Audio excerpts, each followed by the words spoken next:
જય હિન્દ વિદ્યાર્થી મિત્રો, હું પંકજ જોશી, પંકજ જોશી કરિયર ઇન્સ્ટિટ્યૂટ ભાવનગર અને પંકજ જોશી ઈ ક્લાસમાં ફરી એક વખત આપ સૌનું હાર્દિક સ્વાગત કરું છું. મિત્રો, અત્યાર સુધી તમે મારા મોટિવેશનલ વિડીયો જોયા છે, બંધારણનો વિડીયો પણ જોયો છે અને તમે કાયદાનો વિડીયો પણ જોયો છે. અને આજે અથવા તો હવેથી આપણે વાત કરવાના છીએ ભારતના ઇતિહાસની. તો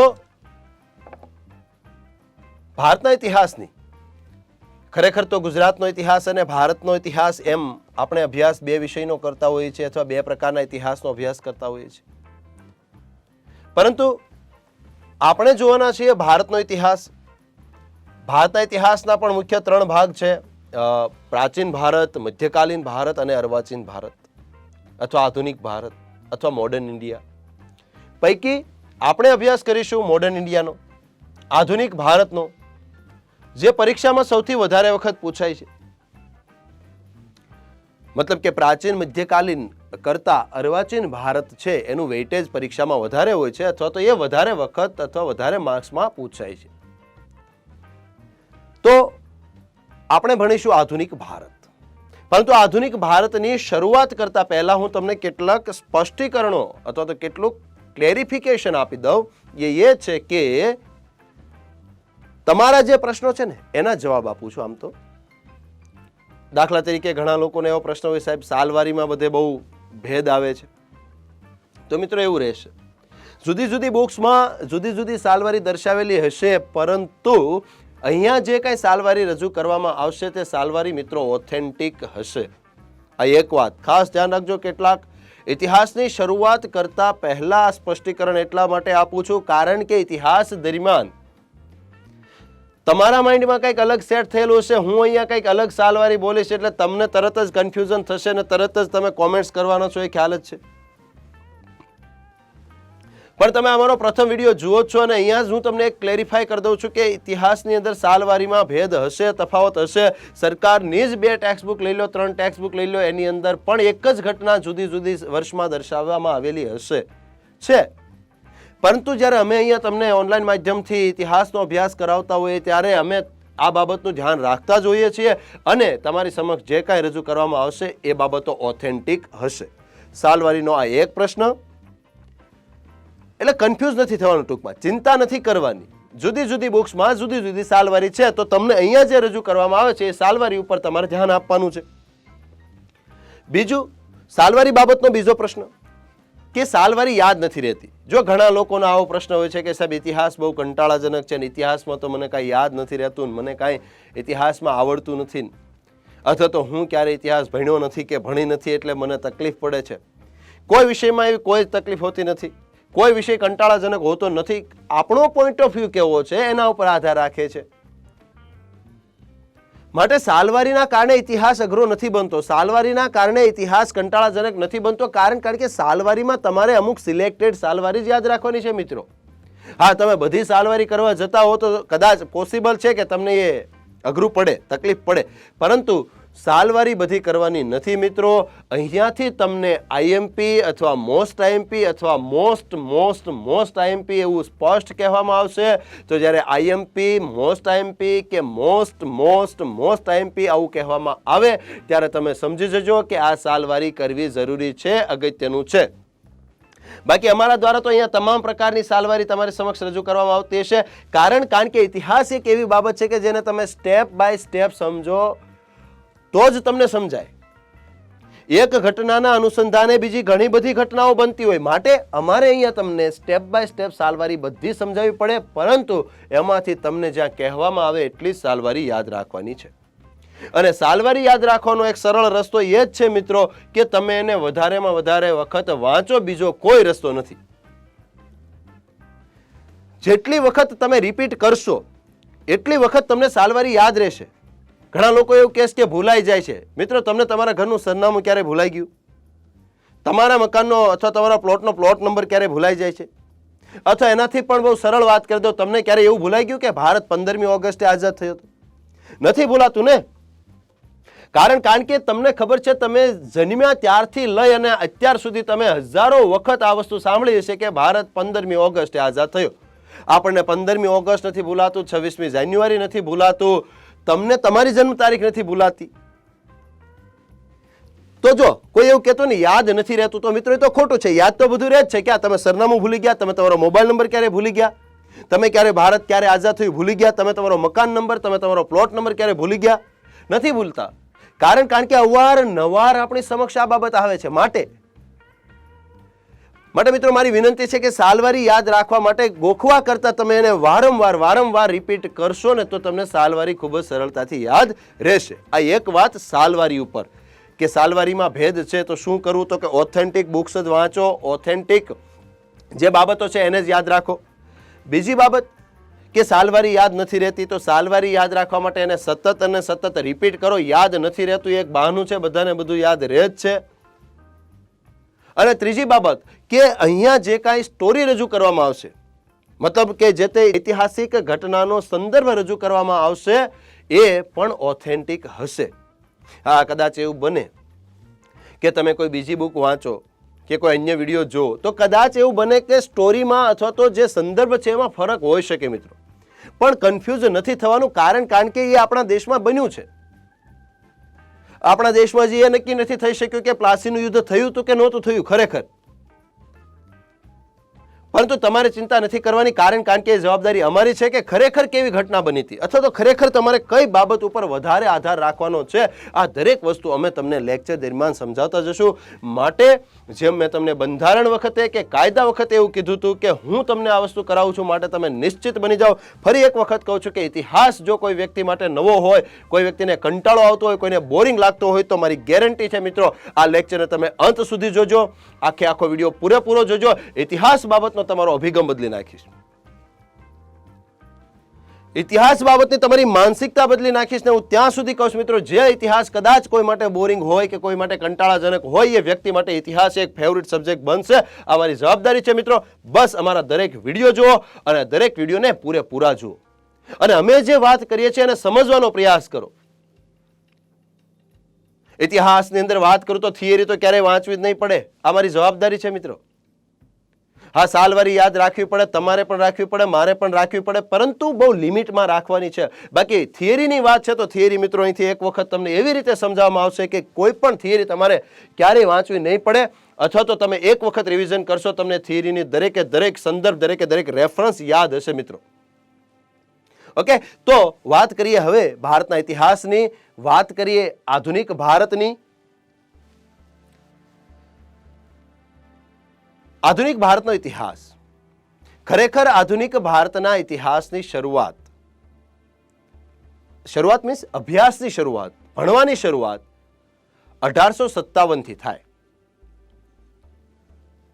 પરંતુ આપણે 1857 થી આધુનિક ભારત ભણવાની શરૂઆત નથી કરવાના. આપણે અર્વાચીન ભારતના ઇતિહાસનો અભ્યાસ ઈસવીસન 1453 થી કરીશું. અને ક્યાં સુધી અભ્યાસ કરીશું તો કે ઈસવીસન 1971 ની અંદર ગાંધીનગર ગુજરાત રાજ્યનું પાટનગર બને ત્યાં સુધી હું દરેક ઘટનાને ઝીણવટપૂર્વક પાયાથી અને ખૂબ જ એટલી સરળ ભાષામાં રજૂઆત કરીશ કે મિત્રો ઇતિહાસ તમારા માટે છે એક ફેવરિટ વિષય બની જશે. અને કોઈ સાલવારી યાદ નથી રહેતું એવું કહેતું હોય ને, જોતા જજો હું તમને સાલવારી સ્ટેપ બાય સ્ટેપ કેવી રીતે કરાવું છું. યાદ રાખવાની દાનત હોય, યાદ રાખવાની પ્રબળ ઈચ્છા હોય, સ્પર્ધાત્મક પરીક્ષા પાસ કરવાની પ્રબળ ઈચ્છા હોય તો બધું જ થઈ શકે છે મિત્રો. તમને પણ સાલવારી યાદ રહેશે, માત્ર જરૂર છે થોડો રસ લો તમે વિષયની અંદર. વિષયને સમજ્યા વગર કે વિષયને વાંચ્યા વગર કે વિષયને જાણ્યા વગર આપણે એ વિષય પ્રત્યે આપણી નફરત દર્શાવીએ છીએ મિત્રો, એવું કરવાનું નથી. ઇન્ટરેસ્ટિંગ કઈ રીતે બનાવવો એ મારે જોવાનું છે, માટે મારી સાથે જોડાયેલા રહેજો મિત્રો. તો હવે વાત કરીએ આપણે આધુનિક ભારતમાં યુરોપીય પ્રજાઓનું આગમન. યુરોપીય પ્રજા એટલે યુરોપ ખંડની પ્રજા. યુરોપ ખંડમાંથી જે પ્રજાઓ ભારતમાં આવેલી એ પૈકી પ્રથમ પ્રજા હતી પોર્ટુગીઝ, ત્યારબાદ ડચ, ત્યારબાદ ડેનિશ, ત્યારબાદ અંગ્રેજો અને ત્યારબાદ ફ્રેન્ચ. યુરોપ ખંડની પ્રજા, એમાં પોર્ટુગીઝો આવ્યા, ડચ આવ્યા, ડેનિશ આવ્યા, અંગ્રેજો આવ્યા અને ફ્રેન્ચ આવ્યા. અહીંયા ખાસ નોંધવા જેવી બાબત મિત્રો એ છે કે આ વાત માત્ર યુરોપ ખંડની પ્રજાની જ છે. એટલે કોઈના મનમાં એવું હોય કે ભારતમાં માત્ર પોર્ટુગીઝો આવ્યા હતા, ડચ આવ્યા હતા, ડેનિશ આવ્યા હતા, અંગ્રેજો આવ્યા હતા અને ફ્રેન્ચ આવ્યા હતા, બાકી કોઈ નહીં. તો એવું નથી મિત્રો. આના સિવાય ઘણી બધી પ્રજા એવી છે કે જેના ભારત સાથેના વ્યાપારિક સંબંધો હતા, ભારત સાથે વેપાર કરતી હતી. ઘણી બધી પ્રજા ભારત સાથે રાજકીય સંબંધો પણ હતા. પણ અહીંયા આપણે યુરોપીય પ્રજાઓના આગમનની વાત એટલા માટે કરીએ છીએ કારણ કે આ પ્રજા પૈકીની એક પ્રજા ભારત ઉપર ઘણો સમય સુધી શાસન કરે છે, ભારતને ગુલામ બનાવે છે અને અંતે ભારતમાં એક ફ્રીડમ મુવમેન્ટ ચાલુ થાય છે, સ્વતંત્રતા ચળવળ ચાલુ થાય છે. અને એ ચળવળ આપણે ભણવાની છે કારણ કે એ ટોપિક આપણા માટે સૌથી વધારે મહત્વનો છે પરીક્ષાની દ્રષ્ટિએ. અને પરીક્ષા દ્રષ્ટિએ કરતા પણ એક વાત યાદ રાખજો મિત્રો કે ઇતિહાસને માત્ર એક્ઝામ પોઈન્ટ ઓફ વ્યૂથી નથી જોવાનું, કારણ કે ઇતિહાસ આપણને ખૂબ જ શીખવે છે. માટે હા, કેટલાક લોકોને એવો પ્રશ્ન હોય છે, એનો જવાબ આપી દઉં કે ઘણા લોકોને એવો પ્રશ્ન હોય કે સાહેબ આ ઇતિહાસ શું કામ ભણવો? કારણ કે ભૂતકાળમાં જે થઈ ગયું એ થઈ ગયું, હવે આ ભણીને શું ફાયદો? ફાયદો મિત્રો એ છે જ્યારે યુપીએસસી જેવી કે જીપીએસસી જેવા બોર્ડ પણ પોતાના અભ્યાસક્રમની અંદર ઇતિહાસ રાખતા હોય ત્યારે સ્વાભાવિક છે એનું કંઈક મહત્વ હોય. અને મહત્વ છે હું સાબિત કરીને રહીશ મિત્રો. ઇતિહાસ તો જાણવો જોઈએ, કારણ કે જે પ્રજા જે દેશના ઇતિહાસથી જાણકાર નથી એ પ્રજા કઈ રીતે દેશ પ્રત્યે ગર્વ લઈ શકે? તો તમે આ દેશના નાગરિક છો, તમે આ દેશનો જે સમૃદ્ધ ઇતિહાસ છે એ તમે નથી જાણતા, ઇતિહાસમાં આવેલા જે ચડાવ ઉતાર છે એ નથી જાણતા મિત્રો, તો એ આપણા માટે થોડીક શર્મની બાબત કહેવાય. માટે ઇતિહાસ ભણવાના જે હેતુઓ છે, ઇતિહાસ કરાવવાના જે હેતુઓ છે, પૈકી કેટલાક હેતુ એવા છે કે મિત્રો ઇતિહાસ ભણવાથી તમને આપણા ઇતિહાસ ઉપર ગર્વ થશે, આપણા દેશ ઉપર ગર્વ થશે, તમને આપણા સાંસ્કૃતિક વારસા ઉપર ગર્વ થશે મિત્રો. ઉપરાંત આ ઇતિહાસની અંદર ભારતની પ્રજાએ કે ભારતના રાજાઓએ જે શૌર્ય દાખવ્યું છે, જે શૂરવીરતા દાખવી છે, એના ઉપરથી પણ આપણને શીખવા મળશે. આ ઉપરાંત ભૂતકાળની અંદર ભારતીય પ્રજાએ કરેલી કેટલીક ભૂલો પણ છે, જે ભૂલો આપણે ફરી વખત ન થાય એ પણ આપણે જોવાનું છે. તો ઇતિહાસ છે ને એ એટલા માટે ભણાવવામાં આવે છે કે ઇતિહાસને ભણ્યા બાદ તમે એટલું સમજી શકો છો કે આટલી બાબતોમાં આપણે ભૂલ હતી ભારતીય પ્રજાની, અને આટલી બાબતમાં ભારતીય પ્રજા છે એ વિશ્વની અંદર સૌથી આગળ હતી.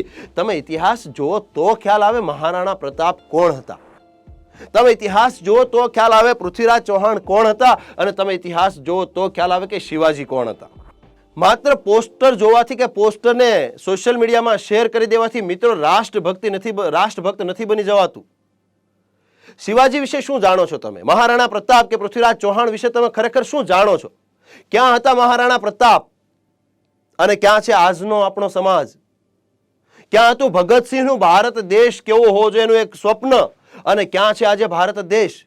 મિત્રો તમે જાણો, ભગતસિંહને ભણો ત્યારે તમને ખ્યાલ આવે કે મરતી વખતે એને એક પત્ર લખેલો, એ પત્રની અંદર એ વ્યક્તિએ પોતાના સ્વપ્નનું ભારત, મારા સપનાનું ભારત આવું હોવું જોઈએ પત્ર લખેલો છે મિત્રો. એ પત્ર આજે પણ મોજૂદ છે.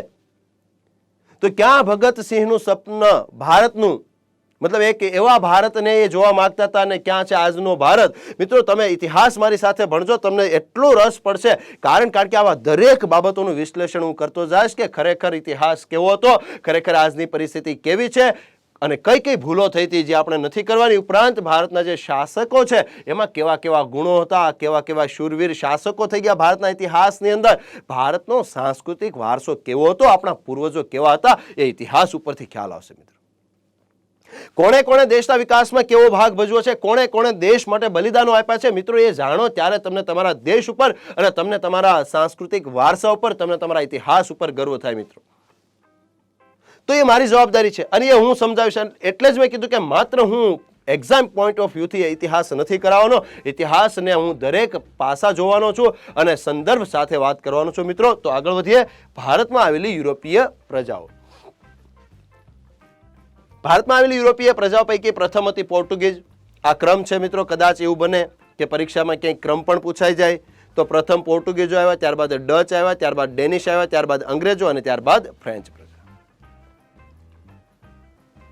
તો બીજી પ્રજા પણ ભારતમાં હતી, પણ આપણે યુરોપીય પ્રજાઓને શા માટે ભણીએ છીએ એનું મેં તમને કારણ આપી દીધું. અને કારણ એ છે કે આમાંની કેટલીક પ્રજાઓએ ભારત ઉપર શાસન પણ કર્યું છે, ભારતને ગુલામ પણ બનાવ્યો છે, અને એમાંથી જે મુક્ત થવા માટે આપણે સ્વતંત્રતા સંગ્રામ કર્યો, એ સ્વતંત્રતા સંગ્રામ આગળ જતા ભણવાનો છે. માટે આપણું ફોકસ અત્યારે આ પ્રજા ઉપર છે. હવે પ્રશ્ન એ છે કે આ પ્રજા ભારતમાં શું કામ આવી? કારણો તો હશે ને કંઈક, કારણ કે કારણ વગર કોઈ ઘટના નથી બનતી, યાદ રાખજો.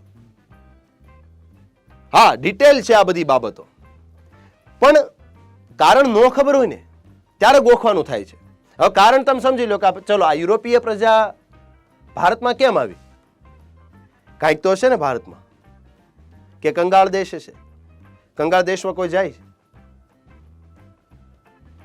જો આપણને આપણા દેશનું ગર્વ હોવું પડે ને, કે આપણા દેશમાં કંઈક હશે તો આ બધા આવ્યા હોય ને. અને કંઈક નહીં મિત્રો, ઘણું બધું હતું, ઘણું બધું. ના હું નહીં, હું તમને સંદર્ભ સાથે વાત કરું હમણાં થોડી વારમાં કે ભારતમાં શું હતું. પરંતુ પહેલા વાત કરીએ કે આ પ્રજા ભારત મતલબ વિશ્વની અંદર કેમ યુરોપ ખંડની પ્રજા જ આટલો બધો વિકાસ કરી શકી? આ પ્રજા કેમ આટલી આગળ આવી વિશ્વમાં? કારણ છે યુરોપ ખંડમાં આવેલી નવજાગૃતિ.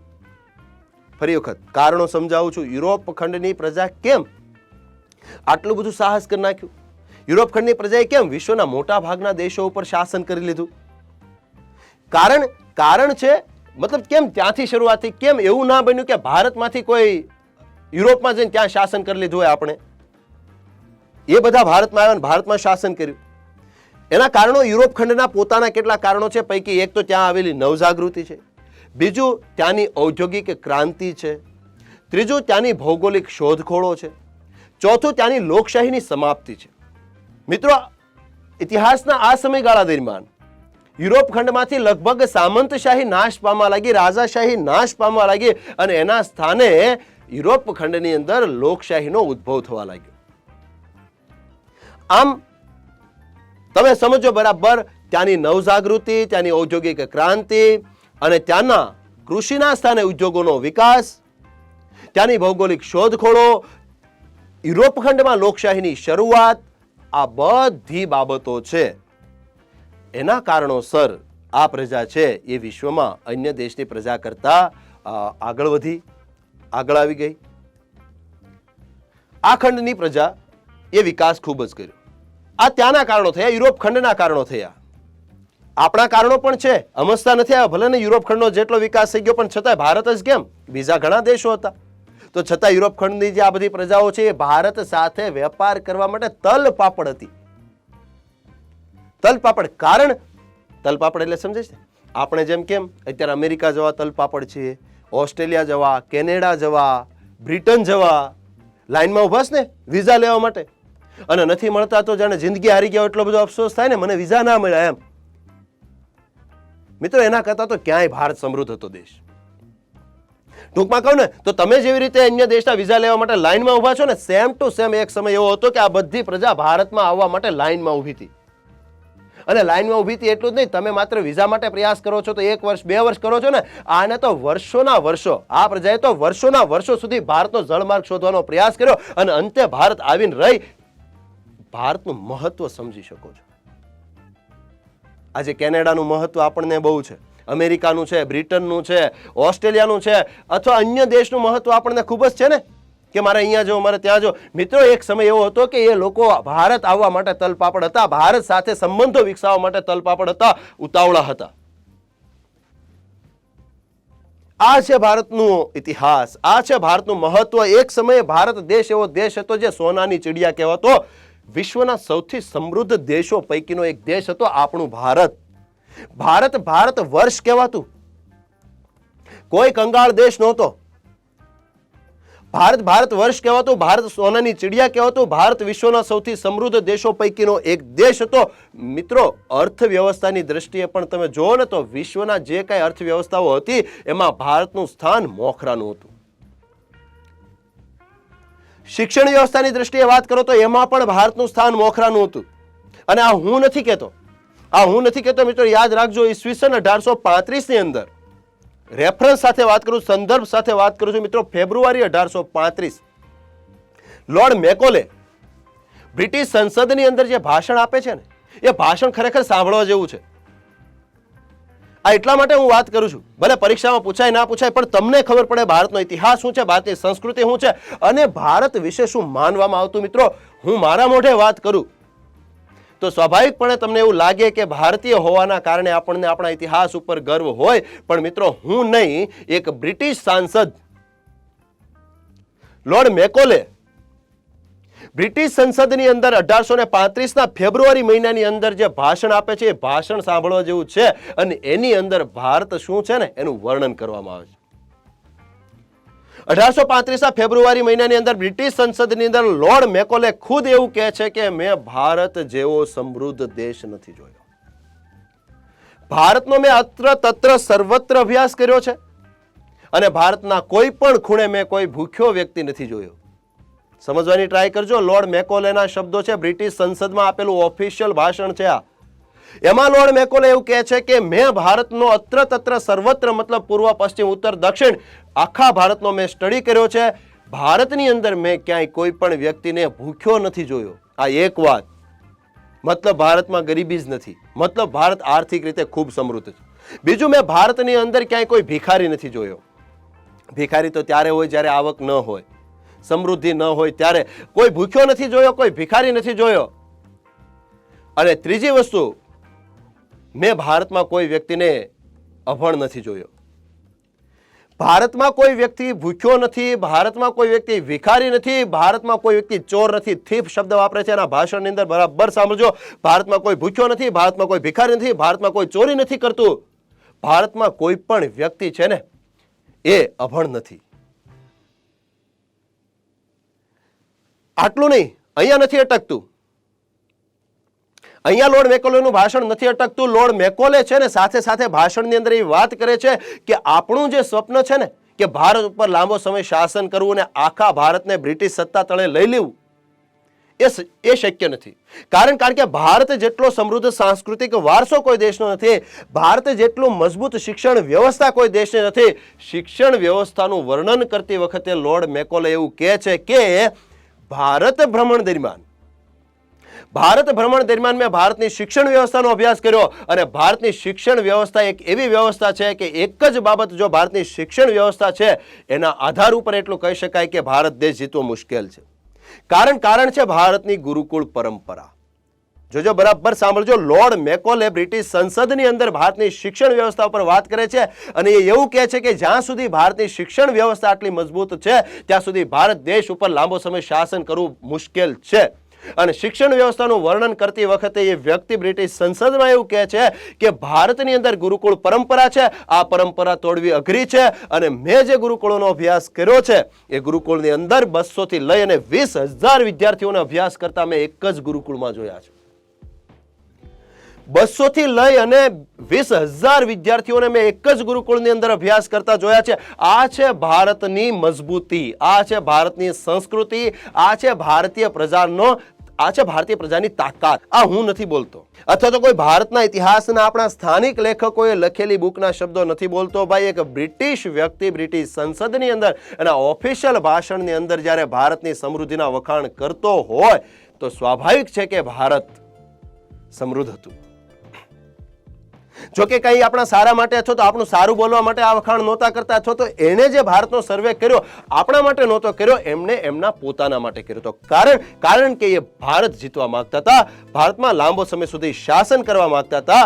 અને જ્યારે બ્રિટિશ સંસદની અંદર લોર્ડ મેકોલે ભારત વિશે આટલું બધું વખાણ કરે છે ભારતના, અને ત્યારે એને એવું પૂછવામાં આવે છે કે મિસ્ટર, તમે એક બ્રિટિશ થઈ અને ભારતના આટલા બધા વખાણ કરો છો, તમે ભારતનું આટલું બધું તત્વજ્ઞાન ધરાવો છો, તમે આટલો અભ્યાસ કર્યો, તો હવે તમે એટલું કહી દો કે આ ભારત દેશને ગુલામ બનાવવું હોય ને તો શું કરવું પડે. મિત્રો, સ્વાભાવિક છે જે વ્યક્તિએ ભારતનો આટલો અભ્યાસ કર્યો હોય અને ભારતના પોઝિટિવ પોઈન્ટ્સ ખ્યાલ આવી ગયા હોય અને એ પણ ખ્યાલ આવી ગયો હોય કે આ એક બાબત એવી છે કે જો એને નષ્ટ કરી દેવામાં આવે, એનો નાશ કરી દેવામાં આવે તો ભારતને ભાંગી પડતા કાંઈ વાર નહીં લાગે, ભારતને ગુલામ થતા કાંઈ વાર નહીં લાગે. જો 1835 ની અંદર આ ભાષણ છે ત્યારે ભારત ગુલામ જ હતું, પરંતુ એમનું તો સ્વપ્ન જે હતું એ આખા ભારત ઉપર શાસન કરવાનું અને સિંગલ શાસન કરવાનું હતું. બીજી કોઈ સત્તા નહીં, એક જ સત્તા, અંગ્રેજ સત્તા. તો હવે એને પૂછવામાં આવે છે બ્રિટિશ સંસદની અંદર કે તો તમે આટલો અભ્યાસ કર્યો છો તો એક કામ કરો, આ ભારત દેશને ગુલામ કેમ બનાવો, આ ભારત દેશને કઈ રીતે એની ઉપર શાસન કરવું લાંબો સમય સુધી, તમે આનો જવાબ આપો મિત્રો. અને ત્યારે લોર્ડ મેકોલે જવાબ આપે છે. અને મિત્રો એ જવાબ સાંભળજો બરાબર. લોર્ડ મેકોલેનો જવાબ છે કે ભારત જ નહીં, લોર્ડ મેકોલેનો જવાબ સાંભળો તમે મિત્રો, ભારત જ નહીં, એ એવું કહે છે કે વિશ્વના કોઈ પણ દેશની ઉપર શાસન કરવું હોય કે કોઈ પણ દેશને ગુલામ બનાવવો હોય તો એક જ રસ્તો છે, અને એ રસ્તો એ છે કે એની સંસ્કૃતિનો નાશ કરી નાખો. ભારતની વાત નથી, વિશ્વના કોઈ પણ દેશની ઉપર શાસન કરવું છે, કોઈ પણ દેશને ગુલામ બનાવવો છે, એક જ રસ્તો છે, ને એ રસ્તો એ છે એની શિક્ષણ વ્યવસ્થા તોડી નાખો, ત્યાંની જે પરંપરાઓ છે એને તોડી નાખો, એની સંસ્કૃતિની ઉપર ઘા કરો. તો સંસ્કૃતિ ઉપર ઘા કરો એટલે કોઈ પણ પ્રજા કે કોઈ પણ દેશ છે એ તૂટી પડે, એ સ્વાભાવિક છે. આ સજેશન લોર્ડ મેકોલે આપ્યું. અને તમે બધા ઇતિહાસ વાંચો હશે અથવા ભણ્યા હશો અથવા નહીં ભણ્યા હો તો હું તમને ભણાવીશ કે ખરેખર અંગ્રેજોએ ભારતમાં આવી, અંગ્રેજો જ નહીં પોર્ટુગીઝોએ પણ, આ બધી વિદેશી પ્રજાઓએ ભારતમાં આવી અને ભારતની અંદર સૌપ્રથમ ક્યાંય ઘા કર્યો હોય તો એ છે ભારતીય સંસ્કૃતિ. અને એની સાબિતી હું તમને આપી શકું છું, પ્રેક્ટિકલી સાબિતી આપી શકું કે આ પ્રજાએ આપણી સંસ્કૃતિ ઉપર ઘા કર્યો, આ પ્રજાએ આપણી સંસ્કૃતિનો નાશ કર્યો. ગુનેગાર એ પ્રજા નથી, ગુનેગાર આપણે છીએ કે આપણે આપણી સંસ્કૃતિનો નાશ કરવા દીધો. કારણ કે અંગ્રેજો ભારતમાં 200 વર્ષ શાસન કરતા હોય અને અંગ્રેજો આપણા દેશની સંસ્કૃતિ જો બદલી નાખતા હોય તો મિત્રો મારા મતે અંગ્રેજો જો 200 વર્ષ ભારતમાં રહે ને તો આપણામાં એટલી તેવડ હોવી જોઈએ કે આપણે અંગ્રેજોની સંસ્કૃતિ બદલાવી નાખીએ. પરંતુ એવું કાંઈ ન થયું. તમે યાદ રાખો, તમે જુઓ, યાદ કરો, અંગ્રેજો ગયા પણ અંગ્રેજોની ગુલામી માનસિકતા મૂકતા ગયા ભારતમાં. તફાવત જોઈ લો બરાબર તમે કે અંગ્રેજો ભારતમાં રહ્યા, આપણને અંગ્રેજી શીખવતા ગયા, પરંતુ અંગ્રેજો હિન્દી શીખીને ભારતમાંથી ન ગયા. અંગ્રેજો ભારતમાં આવ્યા અથવા તો આ વિદેશી પ્રજા ભારતમાં આવી, આપણને 31st ની ઉજવણી આપતી ગઈ. Chocolate day, rose day, pink day, black day, ફલાણા ડે. ભારત દેશને આઝાદ કરનાર શહીદ ભગતસિંહની જન્મ જયંતિ નથી યાદ આપણને, એનું મૃત્યુ તિથિ આપણને યાદ નથી. ભગતસિંહ કોણ હતા, સુખદેવ કોણ હતા, રાજગુરુ કોણ હતા, અશફાકુલ્લા ખાન કોણ હતા, કોણ હતા શ્યામજી કૃષ્ણ વર્મા, કોણ હતા સરદારસિંહ રાણા, એ નથી ખ્યાલ આપણને. કોણ હતા મહારાણા પ્રતાપ, કોણ હતા પૃથ્વીરાજ ચૌહાણ, કોણ હતા શિવાજી, અથવા કોણ હતા અન્ય રાજાઓ કે જેને દેશ બચાવ્યો છે, એના નામ યાદ નથી મિત્રો. અને આપણને બાકીનું બધું યાદ છે, બધા દિવસો યાદ છે. તો એ 31st આપણને આપતા જાય, પરંતુ શું આપણે જન્માષ્ટમી એને ઉજવતા કર્યા? તમે કરી શક્યા? આપણે નથી કરી શક્યા. કારણ કે આપણે એનાથી એટલા બધા પ્રભાવિત થઈ ગયા હતા એની સંસ્કૃતિથી કે આપણે અંતે આપણે છોડીને એની સંસ્કૃતિ અપનાવી લીધી. અને તેથી ભારત દેશ, ત્યારની વાત નથી, આજે પણ આપણે એમાંની જ કેટલીક ભૂલો કરીએ છીએ ને, અને તેથી ભારત દેશ ગુલામ બન્યો. મેં બે વસ્તુ સમજાવી દીધી કે લોર્ડ મેકોલે ભારતનું જે વખાણ કરે છે, ભારતનું જે મહત્વ સમજાવે છે, એ પણ વાત મેં આપને કરી. અને આ ઉપરાંત મેં આપને એ વાત પણ કરી દીધી કે આપણી મિસ્ટેક ક્યાં છે, કઈ રીતે આ વિદેશી પ્રજાઓએ આપણી સંસ્કૃતિ ઉપર ઘા કર્યો, કઈ રીતે આ વિદેશી પ્રજાઓએ આપણી સંસ્કૃતિનો નાશ કર્યો. આ વસ્તુ મેં તમને સમજાવી. નાશ કર્યો એટલું જ નહીં, આજે પણ તમે જો આપણી સંસ્કૃતિનું અધઃપતન થતું જાય છે. આના માટે ઇતિહાસ ભણવાનો છે. કોણે આપણી સાથે કેવો વ્યવહાર કર્યો અથવા તો કરનાર કરતા પણ વ્યવહાર કરવા દીધો, એ આપણી મિસ્ટેક છે, ભારતીય પ્રજાની ભૂલ છે. અને એ ઇતિહાસમાં શીખવાનું છે કે જો ફરી વખત આવીને આવી ભૂલો કરશું ને તો ભારતને કદાચ ફરી વખત ગુલામ બનતા વાર ન પણ લાગે. ઠીક છે, તો હવે વાત કરીએ આ પ્રજા. પ્રથમ વાત કરીએ ભારતમાં પોર્ટુગીઝ પ્રજાનું આગમન. કારણો સમજાઈ ગયા કે આ બધી પ્રજા ભારતમાં શું કામ આવી હતી, શા માટે આવી હતી, ભારત એક કેવો દેશ હતો. આઈ થિંક ધીરે ધીરે તમને ભારતના ઇતિહાસમાં રસ પડવા લાગશે. તમે જોજો. કારણ કે ઇતિહાસની અંદર બહુ બધી એવી બાબતો છે કે જે તમે ખરેખર વાંચો, તમે સાંભળો તો તમને તમારા શરીરની અંદર એક પ્રકારની પેલી ઉત્પન્ન થાય કે ના, ખરેખર ઇતિહાસ છે અને જબરજસ્ત ઇતિહાસ છે ભારતનો. ભારતમાં ઘણા લોકો એવા થઈ ગયા છે જેને ખરેખર વાંચવા જરૂર છે, જેને ખરેખર ભણવા જરૂર છે. ઇતિહાસ સમજો ત્યારે ખ્યાલ આવે મિત્રો. ઓકે, ચલો તો વાત કરીએ ભારતમાં. આ વાત થઈ ગઈ છે આપણે ભારતમાં યુરોપીય પ્રજાના આગમનના કારણો, જે આપણે વાત કરી લીધી. આ બધી પ્રજાઓની જે લાક્ષણિકતા હતી એ પણ વાત કરી લીધી કે આ બધી પ્રજા યુરોપ ખંડની હતી, આ બધી પ્રજા વેપારી પ્રજા હતી, આ બધી પ્રજા સાહસિક પ્રજા હતી. જો સાહસિક હતી, યાદ રાખજો, હા, આ પ્રજાએ ભારતનું શોષણ કર્યું છે, ભારતને બહુ બધું નુકસાન કર્યું છે, છતાં આ જે વિદેશી પ્રજાઓ ભારતમાં આવી છે એ વિદેશી પ્રજાઓના પણ કેટલાક ગુણ હતા.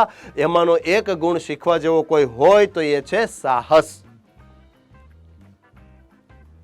એ પણ સમજાવું કે આને કેમ સાહસિક પ્રજા કહેવાય. કારણ કે હજારો માઇલનો દરિયો પાર કરીને ભારતમાં આવે.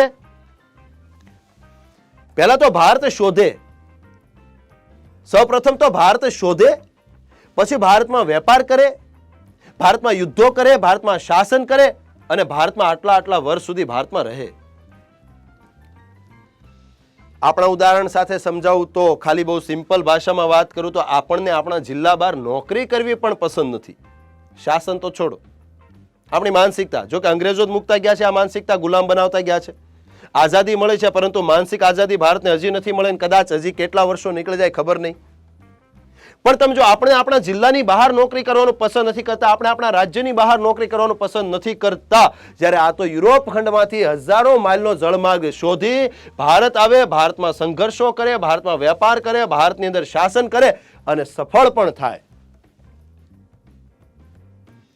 સાહસ વિના આ વસ્તુ શક્ય નથી. આમાંથી શીખવા મળશે અને દરેક ઘટના પાછળના જે હેતુઓ છે એ પણ હું તમને સમયાંતરે પાછો યાદ અપાવતો રહીશ. કઈ ઘટનામાંથી કઈ બાબત શીખવા જેવી છે એની વાત આપણે કરતા રહેશું. ચલો તો હવે આપણે પોર્ટુગીઝો પર વાત કરીએ. ફરી વખત યાદ અપાવી દઉં, આપણે ભણીએ છીએ ભારતનો ઇતિહાસ. ભારતના ઇતિહાસમાં આપણે ભણીએ છીએ આધુનિક ભારત. આધુનિક ભારતમાં આજે આપણો ટોપિક છે ભારતમાં યુરોપીય પ્રજાઓનું આગમન. યુરોપીય પ્રજાઓના આગમનમાં અત્યારે આપણો ટોપિક છે ભારતમાં પોર્ટુગીઝ પ્રજાનું આગમન. ક્લિયર? ચલો, પ્રથમ તો કેટલાક પૂછાય એવા પ્રશ્નો છે એ જોઈ લઈએ. તો પોર્ટુગીઝો છે એને પોર્ટુગીઝ શા માટે કહેવાયા? કારણ કે પોર્ટુગીઝો પોર્ટુગલ દેશના હતા. આ એક વાત. જેમ ભારતના લોકો ભારતીય કહેવાય અથવા તો આપણા ઇન્ડિયાના જે લોકો છે એ ઇન્ડિયન્સ કહેવાય, એ રીતે આ લોકો પોર્ટુગલ દેશના વતની હતા, માટે એને પોર્ટુગીઝ કહેવાયા. ઓકે. બીજી વાત, પોર્ટુગલની રાજધાની લિસ્બન હતું. તો આ પ્રજા પોર્ટુગલની હતી માટે પોર્ટુગીઝો કહેવાયા. બીજું કે પોર્ટુગલની રાજધાની લિસ્બન હતી. અને ત્રીજું કે આ પ્રજા ભારતમાં ફિરંગીઓ તરીકે ઓળખાતી. ખાસ નોંધજો બરાબર, અંગ્રેજો છે એ ફિરંગીઓ નહોતા. ફિરંગીઓ કોને કહેવામાં આવે? ફિરંગીઓ છે પોર્ટુગીઝો હતા. અને હું તો આશા રાખું છું મિત્રો કે કમસે કમ મારો ઇતિહાસ ભણીને જો તમને એક તફાવત ખ્યાલ આવી જાય તોય ઘણું છે કે પોર્ટુગીઝો અલગ હતા, અંગ્રેજો અલગ હતા. હા, હતા યુરોપ ખંડના, પણ પોર્ટુગીઝ પ્રજા અલગ હતી અને અંગ્રેજ પ્રજા, અંગ્રેજોને આવતા હજી ઘણી વાર લાગવાની છે. અત્યારે તો માત્ર આપણે પોર્ટુગીઝો ઉપર જ વાત કરવાના છે. તો ફરી વખત કે પોર્ટુગીઝો પોર્ટુગલ દેશના હતા, પોર્ટુગલની રાજધાની લિસ્બન હતી. પોર્ટુગીઝો ભારતમાં ફિરંગીઓ તરીકે ઓળખાતા હતા. બીજો મુદ્દો કે આ પ્રજા, પોર્ટુગીઝ પ્રજા ભારતમાં કઈ રીતે આવી?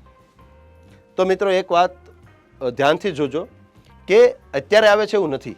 મતલબ કે આપણા માઇન્ડમાં જે પહેલું છે ને 1498 વાસ્કો દ ગામા ભારત આવે છે કેરળના કાલિકટ બંદરે, તો એ વાત સાચી છે, પણ એ પહેલા પણ ભારતનો યુરોપ સાથે વેપાર થતો જ તો.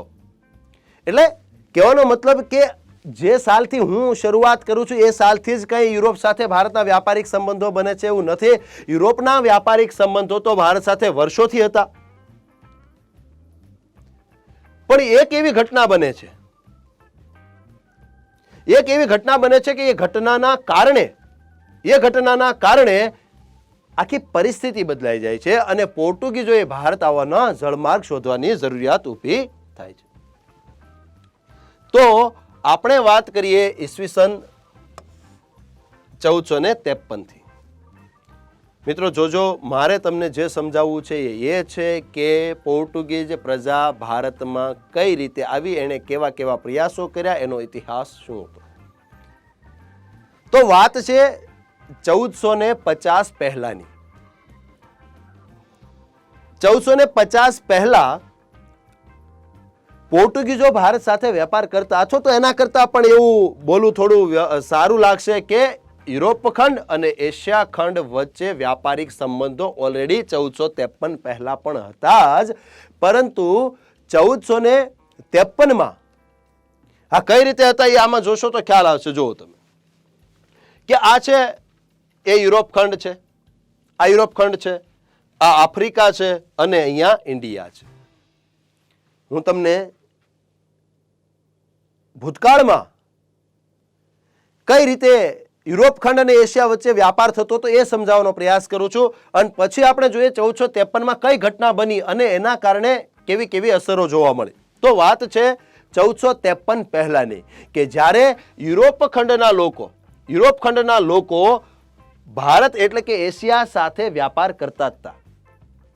બંને માર્ગે, જમીન માર્ગે અને જળ માર્ગે, બંને માર્ગે યુરોપ અને એશિયા વચ્ચે વ્યાપાર થતો હતો. તો આ છે યુરોપ, દાખલા તરીકે તો આ યુરોપ છે અને આ છે આપણું ઇન્ડિયા.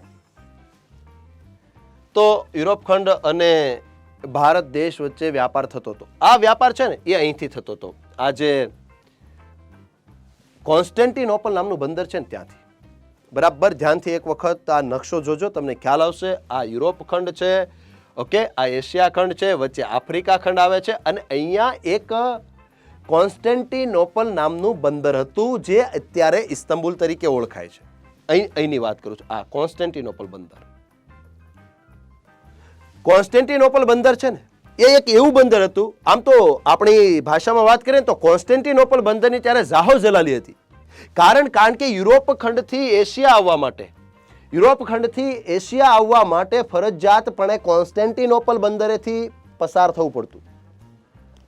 અચ્છા, એનાથી અલગ રીતે વાત કરો તો એવું પણ કહી શકાય કે એશિયાથી યુરોપ જવા માટે પણ ફરજિયાતપણે કોન્સ્ટેન્ટિનોપલ બંદરે થઈને જવું પડતું. ફરી એક વખત સમજો, વાત છે યુરોપ ખંડ અને એશિયા ખંડ વચ્ચે વ્યાપાર કેવી રીતે થતો હતો. તો યુરોપ ખંડમાંથી એશિયા ખંડમાં આવવું હોય કે એશિયા ખંડમાંથી યુરોપ ખંડમાં જવું હોય તો આના માટેનું ખૂબ જ અગત્યનું ભૌગોલિક સ્થળ હતું એક.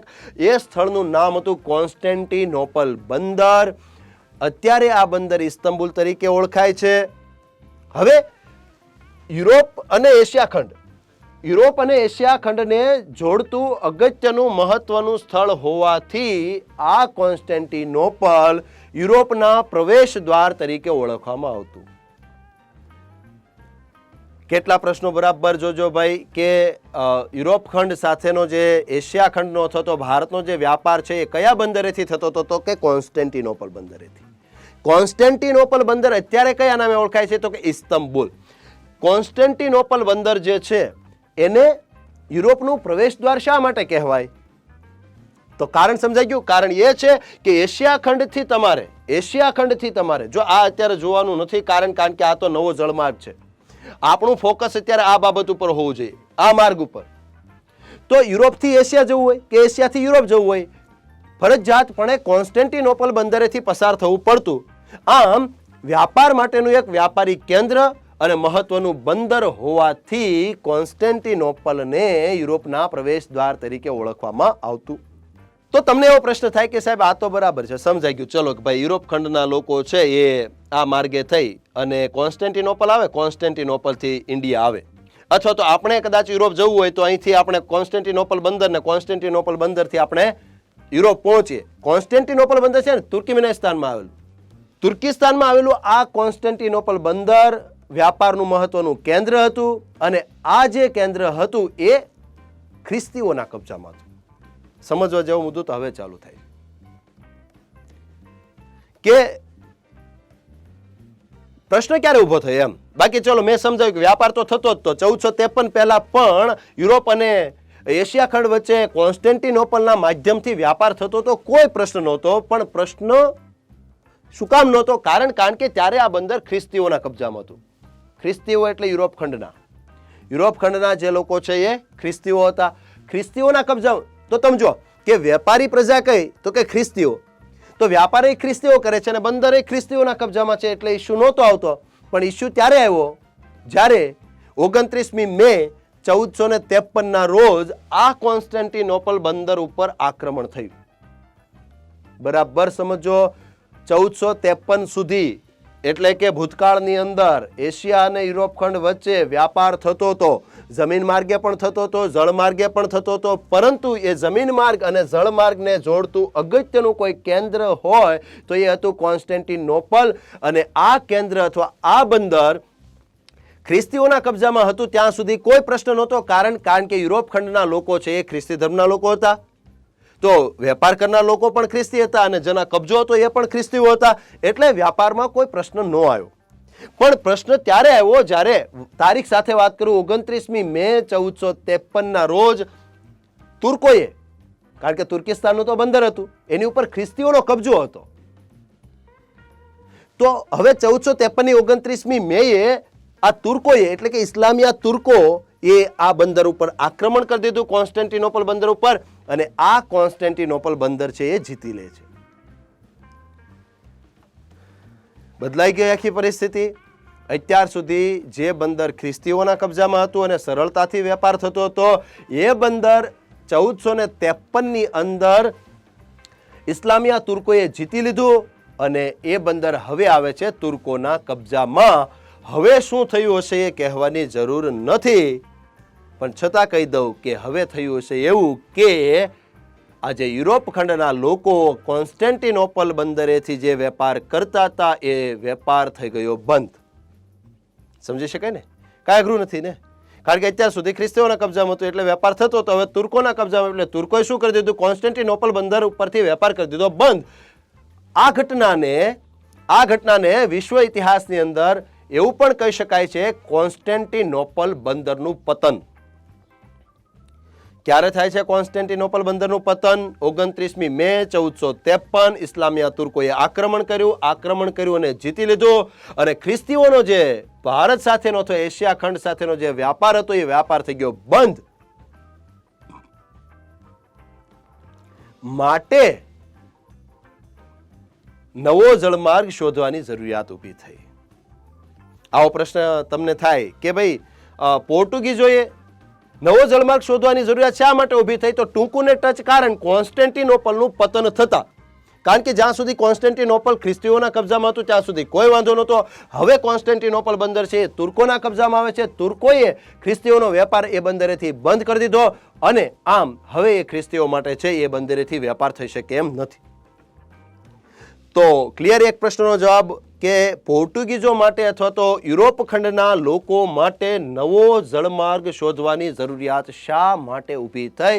તો કારણ સમજાઈ દીધું છે. પણ ટૂંકમાં કેવું હોય તો એક વાક્યમાં પણ કહી શકાય એ કે કોન્સ્ટેન્ટિનોપલ બંદરનું પતન થતા નવા જળમાર્ગની શોધ કરવાની જરૂરિયાત ઊભી થઈ. ઓકે, હવે શું થાય છે? તો આનું તો પતન થાય છે, આ માર્ગ તો બંધ થઈ જાય છે. સમજો બરાબર. 29મી મે 1453 કોન્સ્ટેન્ટિનોપલનું પતન થયા બાદ શું થાય છે એ સમજવા જેવું છે. હવે તો કે એક તો પેલો જે માર્ગ હતો એ બંધ થઈ ગયો. એક અસર કોન્સ્ટેન્ટિનોપલ બંદરનું જે પતન થયું એની એક અસર કે માર્ગ બંધ થઈ ગયો, ત્યાંથી વેપાર બંધ થઈ ગયો. મતલબ કે યુરોપ અને એશિયા વચ્ચેનો જે કાંઈ વેપાર માર્ગ હતો એ બંધ થઈ ગયો, મતલબ સંપર્ક જ તૂટી ગયો. આ એક અસર. બીજી અસર કે હવે અહીંયા જે ખ્રિસ્તીઓ હતા એ તો હારી ગયા છે તુર્કો સામે, એટલે આ ખ્રિસ્તીઓ ક્યાં જતા રહ્યા? તો સ્વાભાવિકપણે પોતાના ખંડમાં મતલબ કે યુરોપ ખંડમાં જતા રહ્યા. તો હવે જરૂરિયાત ઊભી થઈ નવા જળમાર્ગની. આ બે અસર ક્લિયર થાય છે. એક અસર કહી તો કે જળમાર્ગ બંધ થઈ ગયો. બીજી અસર કહી તો કે બીજી અસર એવી હતી કે એમનો જે અહીંયા ખ્રિસ્તીઓ વસવાટ કરતા હતા કોન્સ્ટેન્ટિનોપલ બંદરે એ ખ્રિસ્તીઓ છે ક્યાં પરત ફરવું પડે છે? તો કે યુરોપ ખંડની અંદર. અને એમાંના કેટલાક ખ્રિસ્તીઓના ધર્મગુરુઓ અહીંયા જે ખ્રિસ્તીઓ રહેતા હતા એમાંના કેટલાક ખ્રિસ્તી ધર્મગુરુઓ છે એ ઇટાલીમાં જતા રહે છે, યુરોપ ખંડમાં જ પણ ઇટાલી, અને ઇટાલીમાં જઈ અને ત્યાં ધર્મ સુધારણાનું કાર્ય કરે છે, નવ જાગૃતિ લાવવાનું કાર્ય કરે છે. કદાચ તમે ઇતિહાસમાં ક્યાંક વાંચ્યું હોય તો ઇટાલીની નવજાગૃતિ આવો એક ઇતિહાસનો ટોપિક ક્યાંક વાંચવામાં આવ્યો હોય તો તમે સમજો એક ઘટના સાથે બીજી ઘટના જોડાયેલી છે. કોન્સ્ટેન્ટિનોપલ બંદરનું પતન થયું, ખ્રિસ્તી જે ધર્મગુરુઓ હતા એ ઇટાલી ગયા અને ઇટાલીની અંદર જઈ અને ત્યાં સ્થાયી થયા અને ઇટાલીની અંદર જે કાંઈ એમણે પ્રવૃત્તિઓ કરી એ ઇટાલીની નવજાગૃતિ તરીકે ઓળખાય છે. મિત્રો ચલો, તો આ વાત થઈ પોર્ટુગીઝ પ્રજાનો ભારત સાથેનો વ્યાપાર કયા માર્ગે થતો હતો, એમાં શું પ્રોબ્લેમ આવ્યો. તો આવી ગયા આપણે આ વાત ઉપર. આ વાત થઈ ગઈ 29મી મે 1453 કોન્સ્ટેન્ટિનોપલ બંદરનું પતન થયું. કોન્સ્ટેન્ટિનોપલ બંદરનું પતન થયું માટે યુરોપ ખંડના જે લોકો હતા એમણે નવો જળમાર્ગ શોધવાની જરૂરિયાત ઊભી થઈ.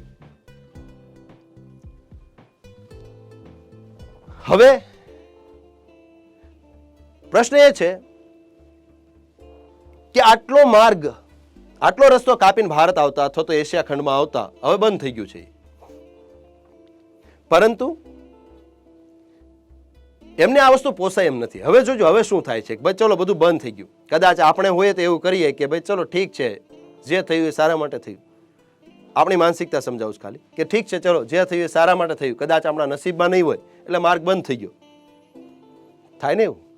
પણ આ પ્રજા એવી નહોતી, આ વ્યાપારી પ્રજા હતી. અને વ્યાપારી પ્રજા હોય ને ત્યારે વ્યાપારી પ્રજા હોય ને એટલે સાહસિક તો હોય જ, કારણ કે સાહસ વગર વ્યાપાર નથી થતો, એ તો પાક્કું છે. ઘરમાં બેસી રહેવાથી મેં કીધું તું યાદ છે ને, સક્સેસ નથી મળતી, એમ ઘરમાં બેસી રહેવાથી વ્યાપાર પણ નથી થતો અને ઘરમાં બેસી રહેવાથી સફળ પણ નથી થવાતું. જોજો બરાબર માનસિકતાનો ફરક છે કે 1453માં કોન્સ્ટેન્ટિનોપલનું પતન થયું, બિઝનેસ થઈ ગયો બંધ. હવે કદાચ આપણે એના સ્થાને હોઈએ તો એવું વિચારીએ, શું વિચારીએ કે ભાઈ ચલો જે થયું તે સારા માટે થયું, જવા દો, આપણા નસીબમાં નહીં હોય. એની સામે આ પ્રજાએ શું કર્યું? પોર્ટુગીઝ પ્રજાએ તો કે એ પ્રજા હારી નહીં, હિંમત ન હારી, થાકી નહીં. એ પ્રજાએ પોતાના પ્રયાસો ચાલુ જ રાખ્યા. કારણ જો બે કારણો હતા. એક તો એ વ્યાપારી પ્રજા હતી એટલે એમાંથી મળતો જે નફો છે એ જાય એમને પોસાય એવું નહોતું.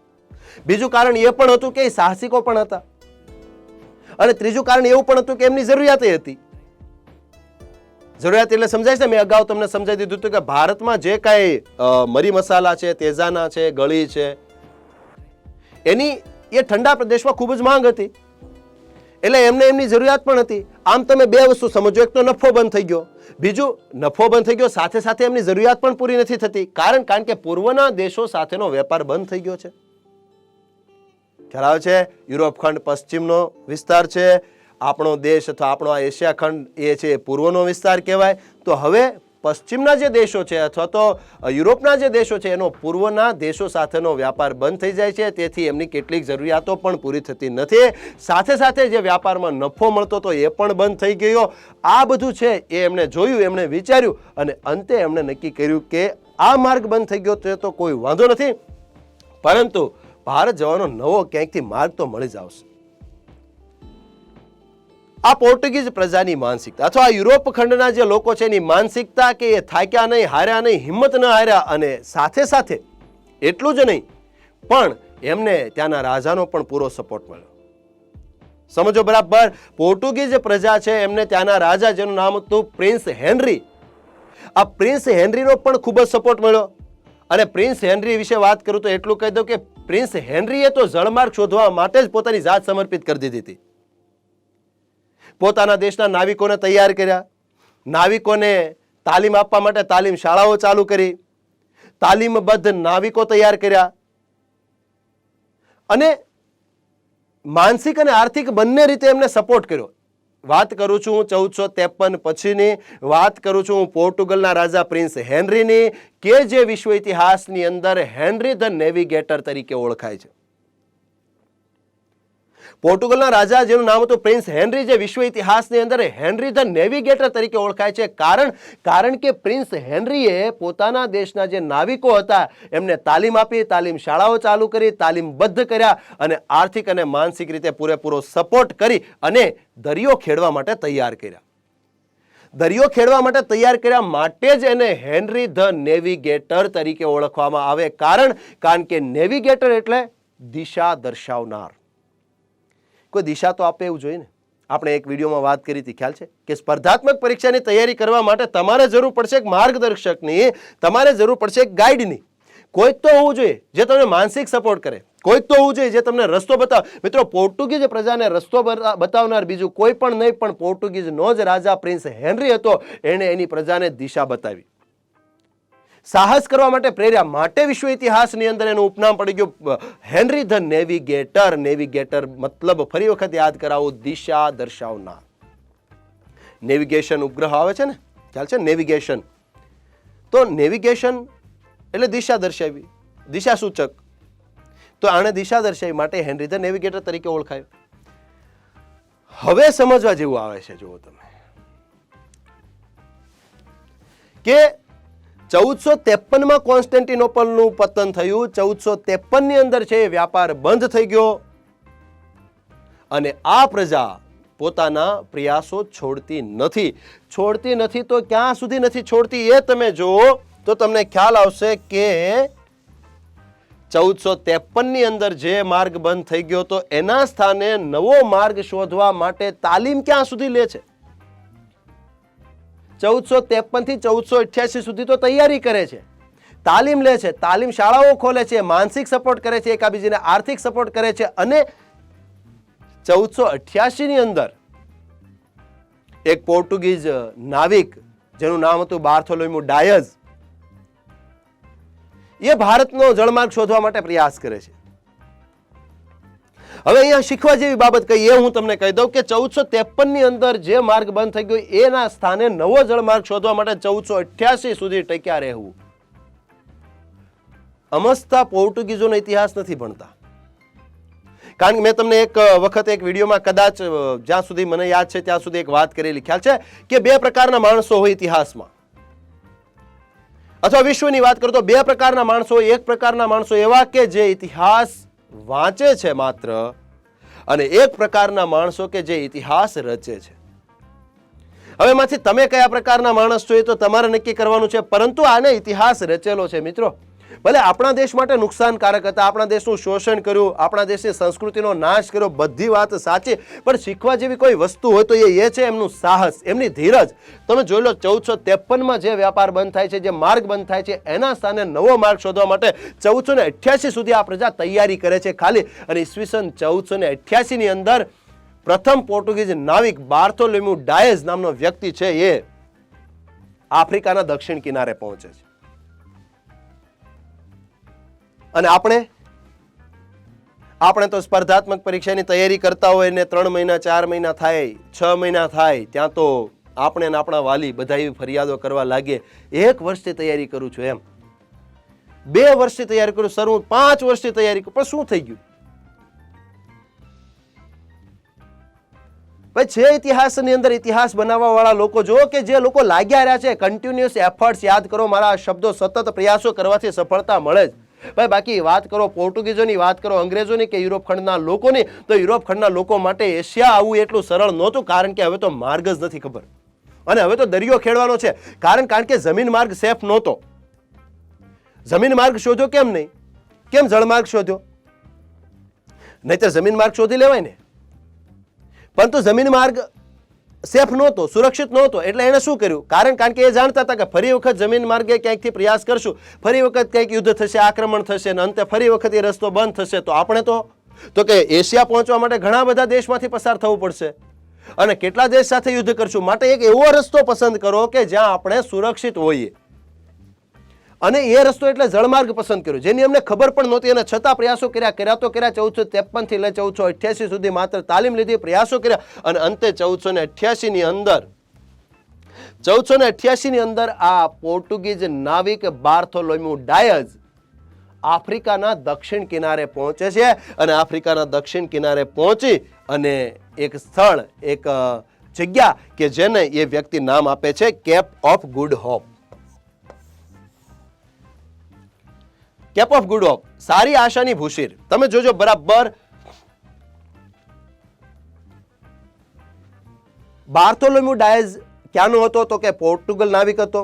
ક્યાંથી નીકળ્યો હતો? તો બાર્થોલોમ્યુ ડાયસ છે એ પોર્ટુગલની રાજધાની લિસ્બનથી નીકળે છે અને લિસ્બનથી નીકળી અને જળમાર્ગે ક્યાં સુધી પહોંચે છે? તો કે આફ્રિકાના દક્ષિણ કિનારે પહોંચે છે અને ત્યાં આફ્રિકાના દક્ષિણ કિનારે એ એક સ્થળની શોધ કરે છે. તો એક જગ્યાને નામ આપે છે કેપ ઓફ ગુડ હોપ, એટલે કે સારી આશાની ભૂશીર. હવે તમને એમ થાય કે ભાઈ બાર્થોલોમ્યુ ડાયસ આને આવું નામ કેમ આપે? કેપ ઓફ ગુડ હોપ, સારી આશાની ભૂશીર, આવું નામ શું કામ આપે? અથવા તો તમને એમ પણ થાય નકશો જોતા કે અહીંયા તો પહોંચી ગયો છે, અહીંયા પહોંચી જાય તો હવે ક્યાં વાર છે? થાય ને. પણ એ તમને ખબર છે અહીંથી અહીંયા આવવાનું છે, એને નથી ખબર અહીંથી અહીંયા આવવાનું છે. એ તો અહીંયા પહોંચે છે. અહીંયા પહોંચે છે ત્યારબાદ એમને પાછો એ પણ ખ્યાલ છે કે હવે ભારત જવા માટે આગળનો રસ્તો જોખમી છે, આગળનો દરિયો જાણીતો નથી અને કોઈ માર્ગદર્શક વગર અથવા કોઈ અનુભવી નાવિકની મદદ વગર છે એ અહીંથી અહીંયા પહોંચવું થોડું કઠિન છે. અને તેથી બાર્થોલોમ્યુ ડાયસ શું કરે છે? તો કે આફ્રિકાના દક્ષિણ કિનારે જ્યાં એ પહોંચે છે એને કેપ ઓફ ગુડ હોપ, એટલે કે સારી આશાની ભૂશીર એવું નામ આપે છે અને પોતે ત્યાંથી પરત ફરે છે. સારી આશાની ભૂશીર એવું નામ એટલા માટે આપે છે કારણ કે એને આશા જન્મે છે. શેની આશા જન્મે છે? કે ભવિષ્યમાં જો તમારે અહીંયા જોવું નથી, કારણ કે તમને ખ્યાલ જ છે કે અહીંથી તો અહીંયા જવાનું છે, એને આવો ખ્યાલ નહોતો, પણ છતાં એને એક આશા હતી, અપેક્ષા હતી કે 100% ભવિષ્યની અંદર આ સ્થળેથી ભારત જવાનો જળમાર્ગ શોધી શકાશે. આવી આશા હોવાથી એ વ્યક્તિએ આ સ્થળને કેપ ઓફ ગુડ હોપ, એટલે કે સારી આશાની ભૂશીર એવો એક નામ આપ્યું. ક્લિયર? આ વાત થઈ આપણે 1488 ની. મતલબ તમે બરાબર ઇતિહાસમાં જોજો જે પ્રશ્નો પૂછાય છે એ કેવા પૂછાય છે. દાખલા તરીકે તમને એવો પ્રશ્ન પૂછવામાં આવે કે ભારતનો જળમાર્ગ શોધવાનો પ્રયાસ કરનાર પ્રથમ પોર્ટુગીઝ નાવિક નીચેનામાંથી કોણ હતો? તો બાર્થોલોમ્યુ ડાયસ. બાર્થોલોમ્યુ ડાયસે ભારત આવવાનો જળમાર્ગ શોધવાનો પ્રયાસ ના ભાગરૂપે આફ્રિકાના દક્ષિણ કિનારે જે સ્થળની શોધ કરી એ સ્થળ નીચેનામાંથી કયું? તો કે કેપ ઓફ ગુડ હોપ. પરંતુ સફળ નથી થતા. પ્રથમ પ્રયાસ છે, નિષ્ફળ જાય છે.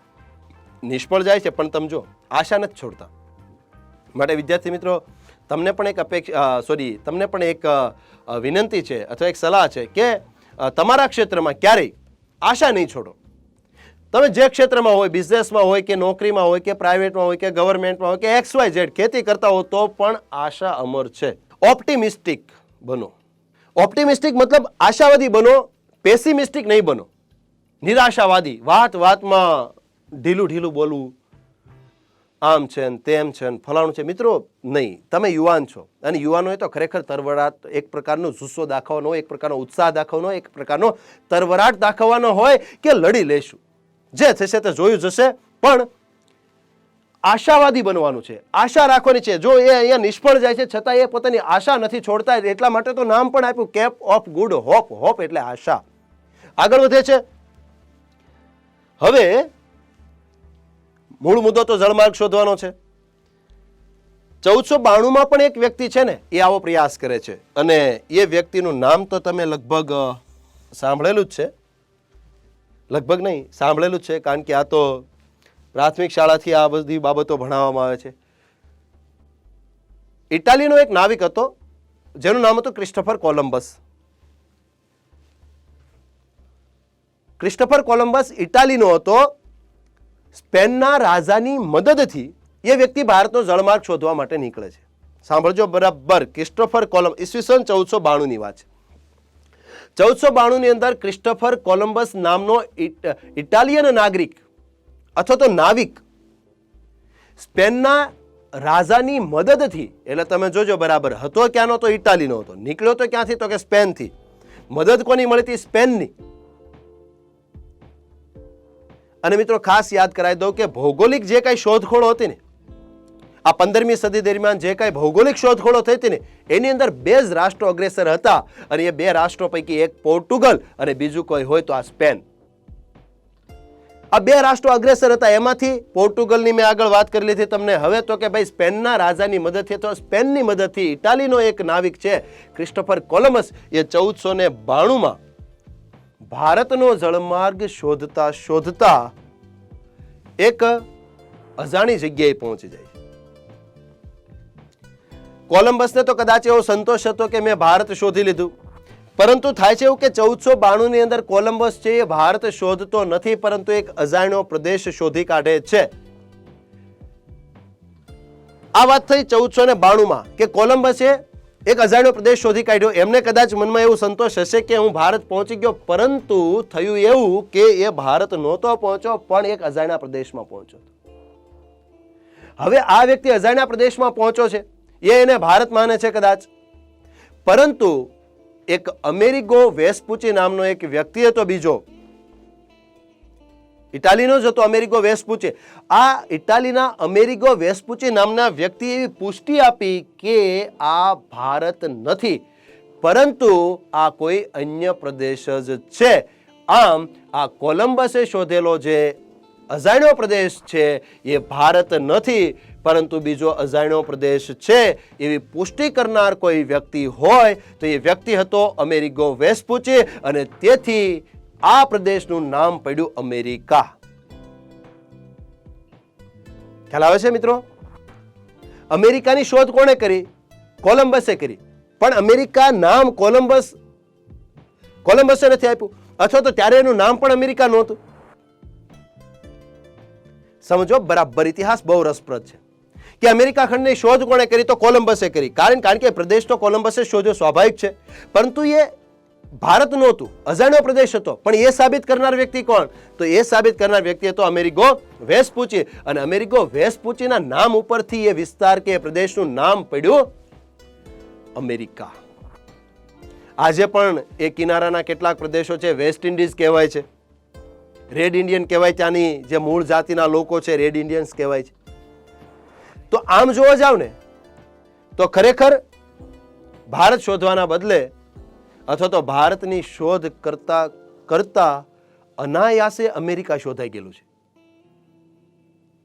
હવે ભારત અને અમેરિકા વચ્ચેનો ભેદ સમજાઈ ગયો તમને? સમજાવવો જોઈએ. ઇતિહાસ જાણો તમે. ભારતનો ઇતિહાસ 5000 વર્ષ કરતા જૂનો છે, અને અમેરિકાનો ઇતિહાસ કેટલા વર્ષ જૂનો છે જોઈ લો તમે. પણ છતાં આખા વિશ્વમાં અમેરિકા અમેરિકા જ થાય છે. ઇન્ડિયામાં પણ બધાને અમેરિકા જ જવું છે. પણ અમેરિકા અને ભારતની મહાનતાની વાત કરો ને મિત્રો, તો તમને ખ્યાલ આવે કે ભારત કેટલો મહાન દેશ છે, એનો ઇતિહાસ કેટલો સમૃદ્ધ છે. ઇતિહાસની કમ્પેરિઝન કરી લો. ચલો, અમેરિકા ક્યારે શોધાયું? 1492માં. અને ભારતનો ઇતિહાસ ક્યારથી ચાલુ થાય ભાઈ? ઈસવીસન પૂર્વેથી ચાલુ થાય. 5000 કે 7000 વર્ષ જૂનો ઇતિહાસ ધરાવતો આ દેશ છે ભારત, જ્યારે અમેરિકા જેવા દેશનો ઇતિહાસ જ માત્ર 300-400 વર્ષ જૂનો છે મિત્રો. ખ્યાલ આવે છે? અને અમેરિકા અને ભારતની કમ્પેરિઝન કરો ને તમે, તો તમને ખ્યાલ આવે કે ક્યાં હતું અમેરિકા અને ક્યાં હતું ભારત. મિત્રો તમે ખાલી જોઈ લો, તમે એક વખત થોડું વાંચતી વખતે વિચારો કે અમેરિકા તો અનાયાસે શોધાઈ ગયું. આવો શબ્દ બોલો તો હું. અને તમે બીજી કમ્પેરિઝન કરો તો ખ્યાલ આવે મિત્રો કે અમેરિકા મહાન છે કે ભારત મહાન છે? તો ભારત મહાન છે એની સાબિતી હું તમને આપી દઉં. કારણ કે પૃથ્વીના નકશા ઉપર જ્યારે અમેરિકા ખંડ શોધાયેલો પણ નહોતો, ત્યારે તો ભારત આવવાના જળમાર્ગોની શોધ થતી મિત્રો. ગર્વ થાય ને દેશ ઉપર? થવું જ જોઈએ. અને એટલા માટે ઇતિહાસ આટલો ડિટેલ ભણાવું છું, અને આટલો ડિટેલ ભણાવીશ. દરેક ઘટનાને સંદર્ભ સાથે જ વાત કરીશ મિત્રો, કે તમને અમેરિકા પ્રત્યે પ્રેમ છે, ભારત પ્રત્યે કેમ નહીં. માત્ર પૈસા માટે જઈએ છે ને અમેરિકા? અરે ભારતમાં પણ બધું જ છે હતું. ભારતનો ઇતિહાસ તમે જોઈ લો. ફરી વખત એક વખત દોહરાવી દઉં કે પૃથ્વીના નકશા ઉપર જ્યારે અમેરિકા ખંડ નહોતો, અમેરિકા ખંડ ક્યાં છે, અથવા આવો કોઈ પ્રદેશ પણ છે, અથવા આવા કોઈ લોકો અહીંયા વસવાટ કરે છે, એની પણ વિશ્વમાં કોઈને ખબર નહોતી મિત્રો. ત્યારે તો ભારત આવવાના જળમાર્ગો શોધવાના પ્રયાસો થતા. આ છે ભારત દેશનો ઇતિહાસ, આ છે ભારતનો ઐતિહાસિક મહત્વ મિત્રો. થોડું જાણો, થોડું વાંચો, થોડું વિચારો, ખબર પડશે કે તમે કોણ છો. ઓકે, ચલો તો વાત થઈ ગઈ કે ફરી વખત કહી દો ભાઈ, 1492માં ઇટાલીના ક્રિસ્ટોફર કોલંબસે એક અજાણ્યો પ્રદેશ શોધ્યો, જે પ્રદેશ આજે અમેરિકા તરીકે ઓળખાય છે. આમ અમેરિકાની શોધ કોણે કરી? તો ક્રિસ્ટોફર કોલંબસે. પરંતુ અમેરિકાનું નામ શાના ઉપરથી પડે છે? તો કે જે વ્યક્તિ એવું સ્પષ્ટીકરણ આપે છે કે આ ઇન્ડિયા નથી, આ એક અજાણ્યો પ્રદેશ છે, એ અમેરિગો વેસ્પુચી નામના વ્યક્તિના નામ ઉપરથી આ વિસ્તારનું નામ પડે છે અમેરિકા. Okay, next. હજી પ્રયાસો તો આ યુરોપ ખંડની પ્રજા છોડતી નથી. તમે જોઈ લો, કન્ટિન્યુઅસ એફર્ટ્સ. આ વસ્તુ અવારનવાર તમને યાદ કરાવતો રહીશ મિત્રો. 1453 કોન્સ્ટેન્ટિનોપલનું પતન થયું, જળમાર્ગ બંધ થયો, જળમાર્ગ શોધવાના પ્રયાસો ચાલુ થયા, તાલીમો ચાલુ થઈ 1488, 1492 અને આગળ જતા 1498 ની અંદર એક પોર્ટુગીઝ નાવિક જેનું નામ હતું વાસ્કો દ ગામા, એ ભારત પહોંચે છે. તારીખ છે 23મી મે. કઈ રીતે પહોંચે છે તો તમે આના ઉપરથી જોઈ શકો છો. વાત છે 1498 ની. 1498 ની અંદર પોર્ટુગીઝ નાવિક, શબ્દો સાંભળજો બરાબર, પોર્ટુગીઝ નાવિક મતલબ કે વાસ્કો દ ગામા કયા દેશનો વતની હતો તો કે પોર્ટુગીઝ નાવિક વાસ્કો દ ગામા 1497 નીકળે છે. ક્યાં પહોંચ્યો છે પ્રથમ તો સ્વાભાવિક છે કે બાર્થોલોમ્યુ ડાયેજે આગળનો જળમાર્ગ તો ઓલરેડી શોધી રાખેલો છે, અહીંયા સુધીનો તો પોર્ટુગલની રાજધાની લિસ્બનથી નીકળે છે અને ક્યાં પહોંચે છે તો કે આફ્રિકા પહોંચે છે. કેમ સીધો આફ્રિકા? કારણ કે આફ્રિકા સુધીનો જળમાર્ગ શોધાઈ ગયેલો હતો. આફ્રિકામાં કઈ જગ્યાએ પહોંચે છે તો કે આફ્રિકાના મોઝામ્બિક બંદરે પહોંચે છે. આફ્રિકાના મોઝામ્બિક બંદરે પહોંચી ગયો.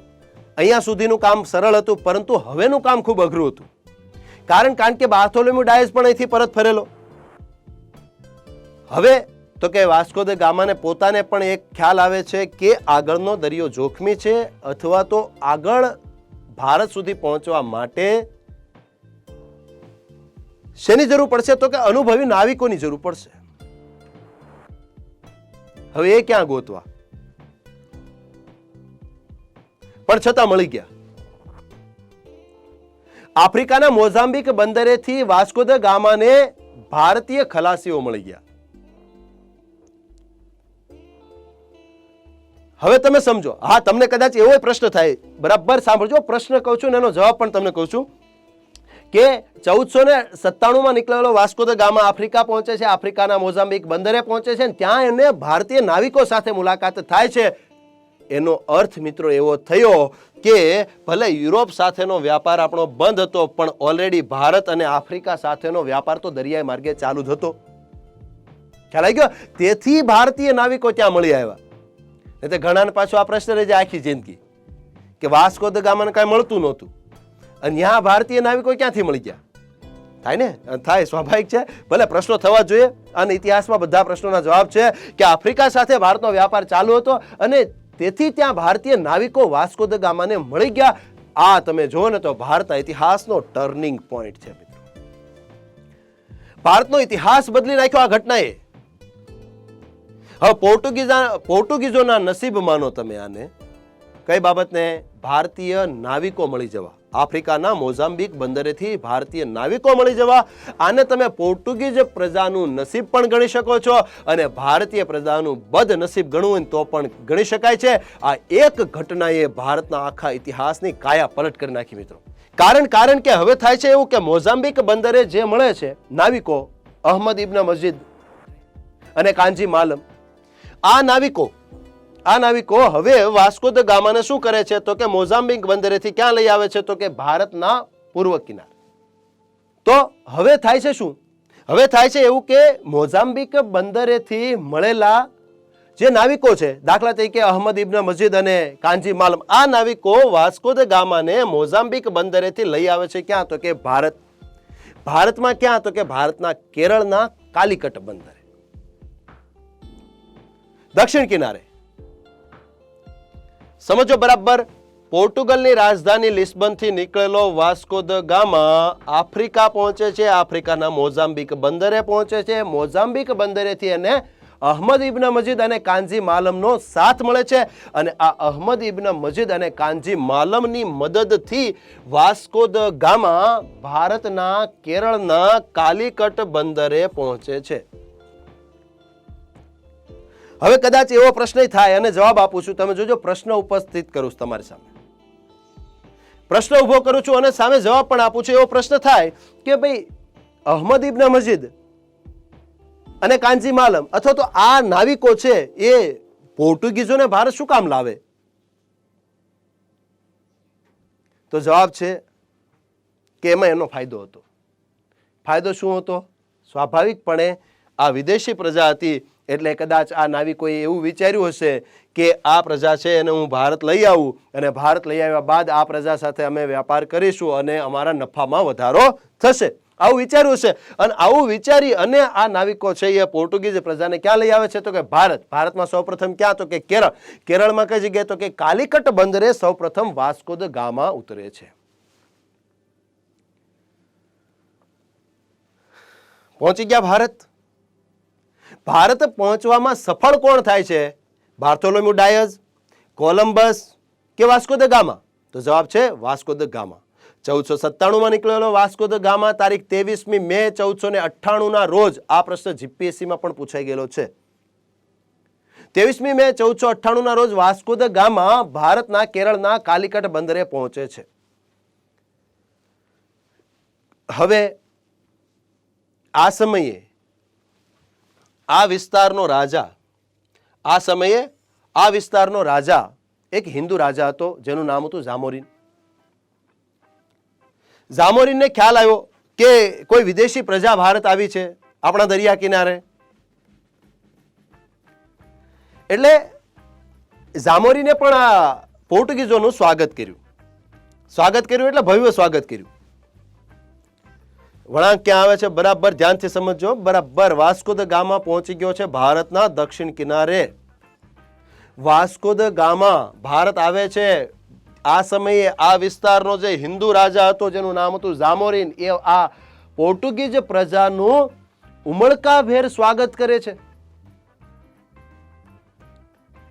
હવે એક વિદેશી પ્રજાનું ભારતમાં સ્વાગત થયું, આ બાબત એક બીજી વિદેશી પ્રજાને ન ગમી.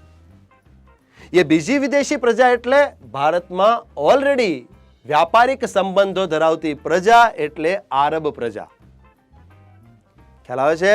જ્યારે પોર્ટુગીઝો ભારતમાં આવ્યા ત્યારે ભારતમાં બીજી કઈ પ્રજાના વ્યાપારિક સંબંધો વધારે મજબૂત હતા? તો જવાબ છે આરબો. હવે પોર્ટુગીઝોનું સ્વાગત થયું એ સ્વાભાવિક છે. કોને નહીં ગમ્યું હોય? તો કે આરબોને. આ વસ્તુ ના ગમી. કેમ ના ગમી? કારણ કે આરબોને ખ્યાલ આવી ગયો કે જો પોર્ટુગીઝ પ્રજા ભારત સાથે વ્યાપાર ચાલુ કરશે તો આપણને આપણા વ્યાપારમાં શું થશે? નુકસાન થશે. હવે વ્યાપારમાં નુકસાન થવાના ડરથી આરબોએ પોર્ટુગીઝોનો વિરોધ કર્યો. તેથી ઝામોરીન ખરેખર વાસ્કો દ ગામા પોતાના રાજપત્રો સાથે લઈને જ આવ્યો હતો. પોતાના ઓળખપત્રો, પોતાના જે રાજા છે એના ઓળખપત્રો પણ સાથે લઈને જ આવ્યો હતો. અને ભારત પહોંચીને મંજૂરી જ લેવાની હતી કે અમારે ભારત સાથે વ્યાપાર કરવો છે, અમને આ બંદરેથી તમે વ્યાપાર કરવાની મંજૂરી આપો. એટલે વાસ્કો દ ગામા તો તૈયાર જ હતો. એ તો બધા પેપર્સ પણ તૈયાર કરીને આવ્યો હતો. પણ હવે અહીંયા આરબોએ વિરોધ કર્યો. એટલે ઝામોરીને શું કર્યું? તો કે ઝામોરીને છે એ પોર્ટુગીઝોને પરમિશન આપી નહીં. એટલે વાસ્કો દ ગામા સમજી ગયો કે ભારતમાં પોતાનું સ્થાન બનાવવું એ થોડુંક અઘરું તો છે. કારણ કે અહીંયા આરબો છે. આ ઘટના બરાબર યાદ રાખજો. જ્યારે પોર્ટુગીઝો આવે છે ને ત્યારે આરબો વિરોધ કરે છે અને જ્યારે અંગ્રેજો આવશે ને ત્યારે પોર્ટુગીઝો વિરોધ કરશે. એટલે ત્યારે ફરી વખત યાદ અપાવીશ, પરંતુ અત્યારે ખાસ આટલું યાદ રાખજો. વાસ્કો દ ગામા ભારત આવે છે કેરળના કાલિકટ બંદરે. ઝામોરીન હિન્દુ શાસક હતો, એણે એમનું સ્વાગત કર્યું.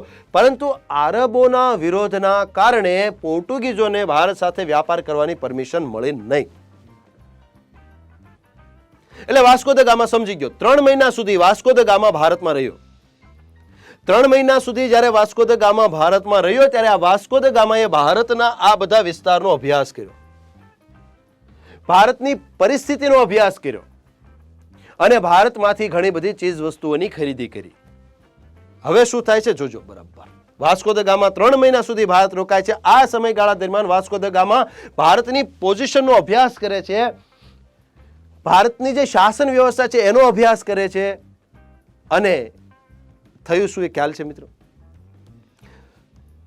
3 મહિનાને અંતે અથવા 3 મહિનાના આ ભારતમાં એમના રોકાણ દરમિયાન આ વાસ્કો દ ગામાએ એક બાબત નોંધ કરી. આપણને ખૂબ લાગુ પડે છે. એ બાબત સાંભળજો કઈ હતી. 3 મહિનાના ભારતના અભ્યાસને અંતે વાસ્કો દ ગામાએ ભારતમાં એક બાબતની નોંધ કરી ખાસ, અને એ હતી કે ભારતમાં સંપ નથી. ભારતમાં સમૃદ્ધિ છે, આ બાબતે નોંધી એણે.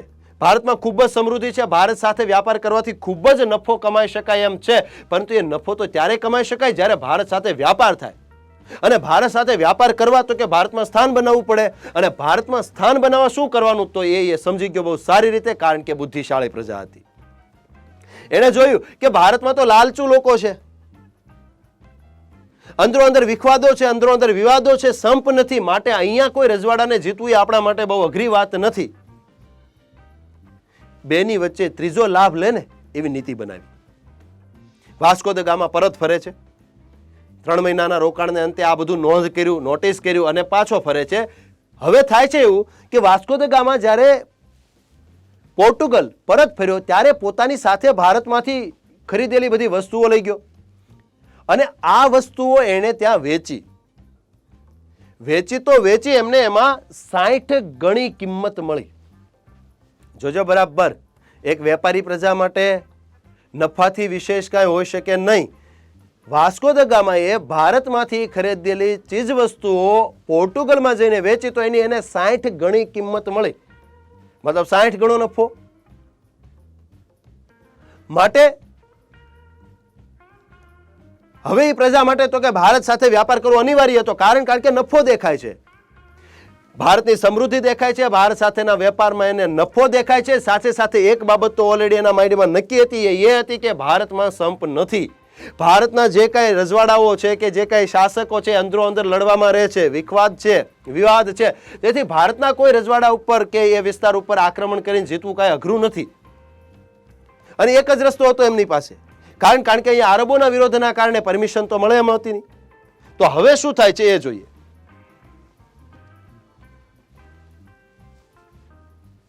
હવે 1502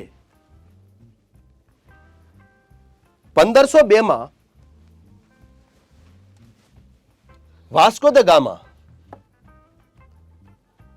ફરી વખત ભારત આવે છે.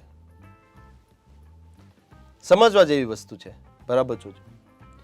1502 વાસ્કો દ ગામા ફરી વખત ભારત આવે છે અને આ વખતે વાસ્કો દ ગામા ખાલી હાથે ભારત નથી આવતો, પરંતુ 15 જેટલા વહાણોનો મોટો લશ્કરી કાફલો લઈને આવે છે. સાહસ જોજો, હિંમત જોજો આ પ્રજાની, ખ્યાલ આવશે તમને. હજારો માઇલનો દરિયો કાપીને આવીને પાછું આક્રમણ કરવું. તો આમ ઈસવીસન 1502 વાસ્કો દ ગામા ફરી વખત ભારત આવે છે, પરંતુ આ વખતે આ વાસ્કો દ ગામા એકલો ભારત આવતો નથી, પોતાની સાથે 15 જેટલા વહાણોનો લશ્કરી કાફલો લઈને આવે છે અને આવતાની સાથે કરે છે ભારતના એ દક્ષિણ કિનારાના વિસ્તારો ઉપર આક્રમણ કરે છે. હવે જ્યારે 1502 આ આક્રમણ થયું ત્યારે આ આક્રમણમાં સામનો કોણે કરવાનો હતો, તો કે જામોરીનને કોની મદદ મળે એમ હતી, તો કે આરબોની. જોજો સમજવા જેવી વાત છે. પોર્ટુગીઝો ભારતમાં આવે કોને કોને પસંદ નહોતું, તો કે આરબોને પસંદ નહોતું. એટલે આરબોએ કોને ફરિયાદ કરેલી, જામોરીનને. તો જામોરીનનો વ્યવહાર ઓલરેડી આરબો સાથે વેપાર ચાલુ હતો, એટલે સ્વાભાવિક છે કે એ નવી પ્રજાને પ્રવેશ ન આપે. તો જામોરીન, એક બાજુ જામોરીન છે, એની સાથે સપોર્ટમાં આરબો છે, આ બાજુ પોર્ટુગીઝો એકલા છે, પણ છતાં એણે આક્રમણ કર્યું. આક્રમણ કરીને આ વિસ્તાર કાલિકટ બંદર અને કોચીન જેવા વિસ્તારો જીતી પણ લીધા અને અંતે ઈસવીસન 1503 ની અંદર પોર્ટુગીઝોએ ભારતમાં પોતાની પ્રથમ વેપારી કોઠી કોચીનમાં સ્થાપી દીધી. 1498 વાસ્કો દ ગામા સૌ પ્રથમ વખત ભારત આવ્યો. 1502 ફરી વખત ભારત આવે, ભારતના દક્ષિણ કિનારા ઉપર આક્રમણ કરે, એ વિસ્તારોને જીતી લે અને ઈસવીસન 1503 કોચીનની અંદર આ પોર્ટુગીઝ પ્રજાએ પોતાની પ્રથમ વેપારી કોઠી સ્થાપી. આમ ભારત આવનાર પ્રથમ યુરોપીય પ્રજા કોઈ હોય તો એ પ્રજા હતી પોર્ટુગીઝ પ્રજા. તો 1503 વ્યાપારી મથક પણ સ્થાપી દીધું. હવે વાસ્કો દ ગામા પોતે એનો હેડ બની જાય છે. અહીંયા ભારતના દક્ષિણ કિનારે પોર્ટુગીઝોએ પોતાની વસાહતો સ્થાપી અને વસાહતોનો હેડ કોણ છે તો કે એ વાસ્કો દ ગામા પોતે બની જાય છે. હવે એ વાસ્કો દ ગામા પરત ફરે છે અને એના સ્થાને વાસ્કો દ ગામાના સ્થાને ઈસવીસન 1505 ફ્રાન્સિસ્કો દ અલ્મેડા નામનો વ્યક્તિ ભારતમાં પ્રથમ પોર્ટુગીઝ વાઇસરોય તરીકે આવે છે. ખ્યાલ આવે છે બરાબર? 1498 પોર્ટુગીઝ પ્રજાનું આગમન થયું. 1502 આ પોર્ટુગીઝ પ્રજાએ કબજો કર્યો. 1503 કોચીનમાં વેપારી કોઠી સ્થાપી અને 1505 હવે આ પોર્ટુગીઝો ભારતની અંદર વ્યવસ્થિત રીતે વેપાર થાય, ભારત સાથેના જે રાજકીય સંબંધો છે એ મજબૂત બને, એના માટે 1505 ફ્રાન્સિસ્કો દ અલ્મેડા નામના વ્યક્તિને પોર્ટુગીઝ વાઇસરોય તરીકે ભારત મોકલે છે. હવે અહીં આવા નામ આવશે, થોડાક જોજો બરાબર, કારણ કે આ લેક્ચરમાં તમારી સામે કેવા કેવા નામ આવ્યા તમે જોઈ લો. Christopher Columbus, Bartholomew Dias, Vasco da Gama, Francisco de Almeida, હજી આવશે આલ્ફાન્સો દ આલ્બુકર્ક. આવા બધા નામ આવશે, પણ એ પોર્ટુગીઝ નામ છે અથવા તો યુરોપ ખંડના એ સાઈડના નામ છે, એટલે થોડા તમને કદાચ અજાણ્યા લાગે. અહીંયા લખતો નથી એટલા માટે, કારણ કે આમ તો લખવાની જરૂર નથી, કારણ કે ઇતિહાસ આખો આ રીતે ભણાવી શકાય છે. અને બાકી તમે મટીરિયલ્સ કોઈ વાંચતા હશો, બુક્સ કોઈ વાંચતા હશો, તો એની અંદર આ બધો ઉલ્લેખ છે. તે પણ ખાલી સમજવાની જરૂર છે કે 1505 પ્રથમ પોર્ટુગીઝ વાઇસરોય કોણ બને છે, તો નામ છે ફ્રાન્સિસ્કો દ અલ્મેડા. આ વ્યક્તિ 1505 ભારતનો પ્રથમ પોર્ટુગીઝ વાઇસરોય બનીને આવે છે. યાદ રાખતા જજો બરાબર, કારણ કે આવા તો બહુ બધા સવાલો તમારી સમક્ષ આવવાના છે.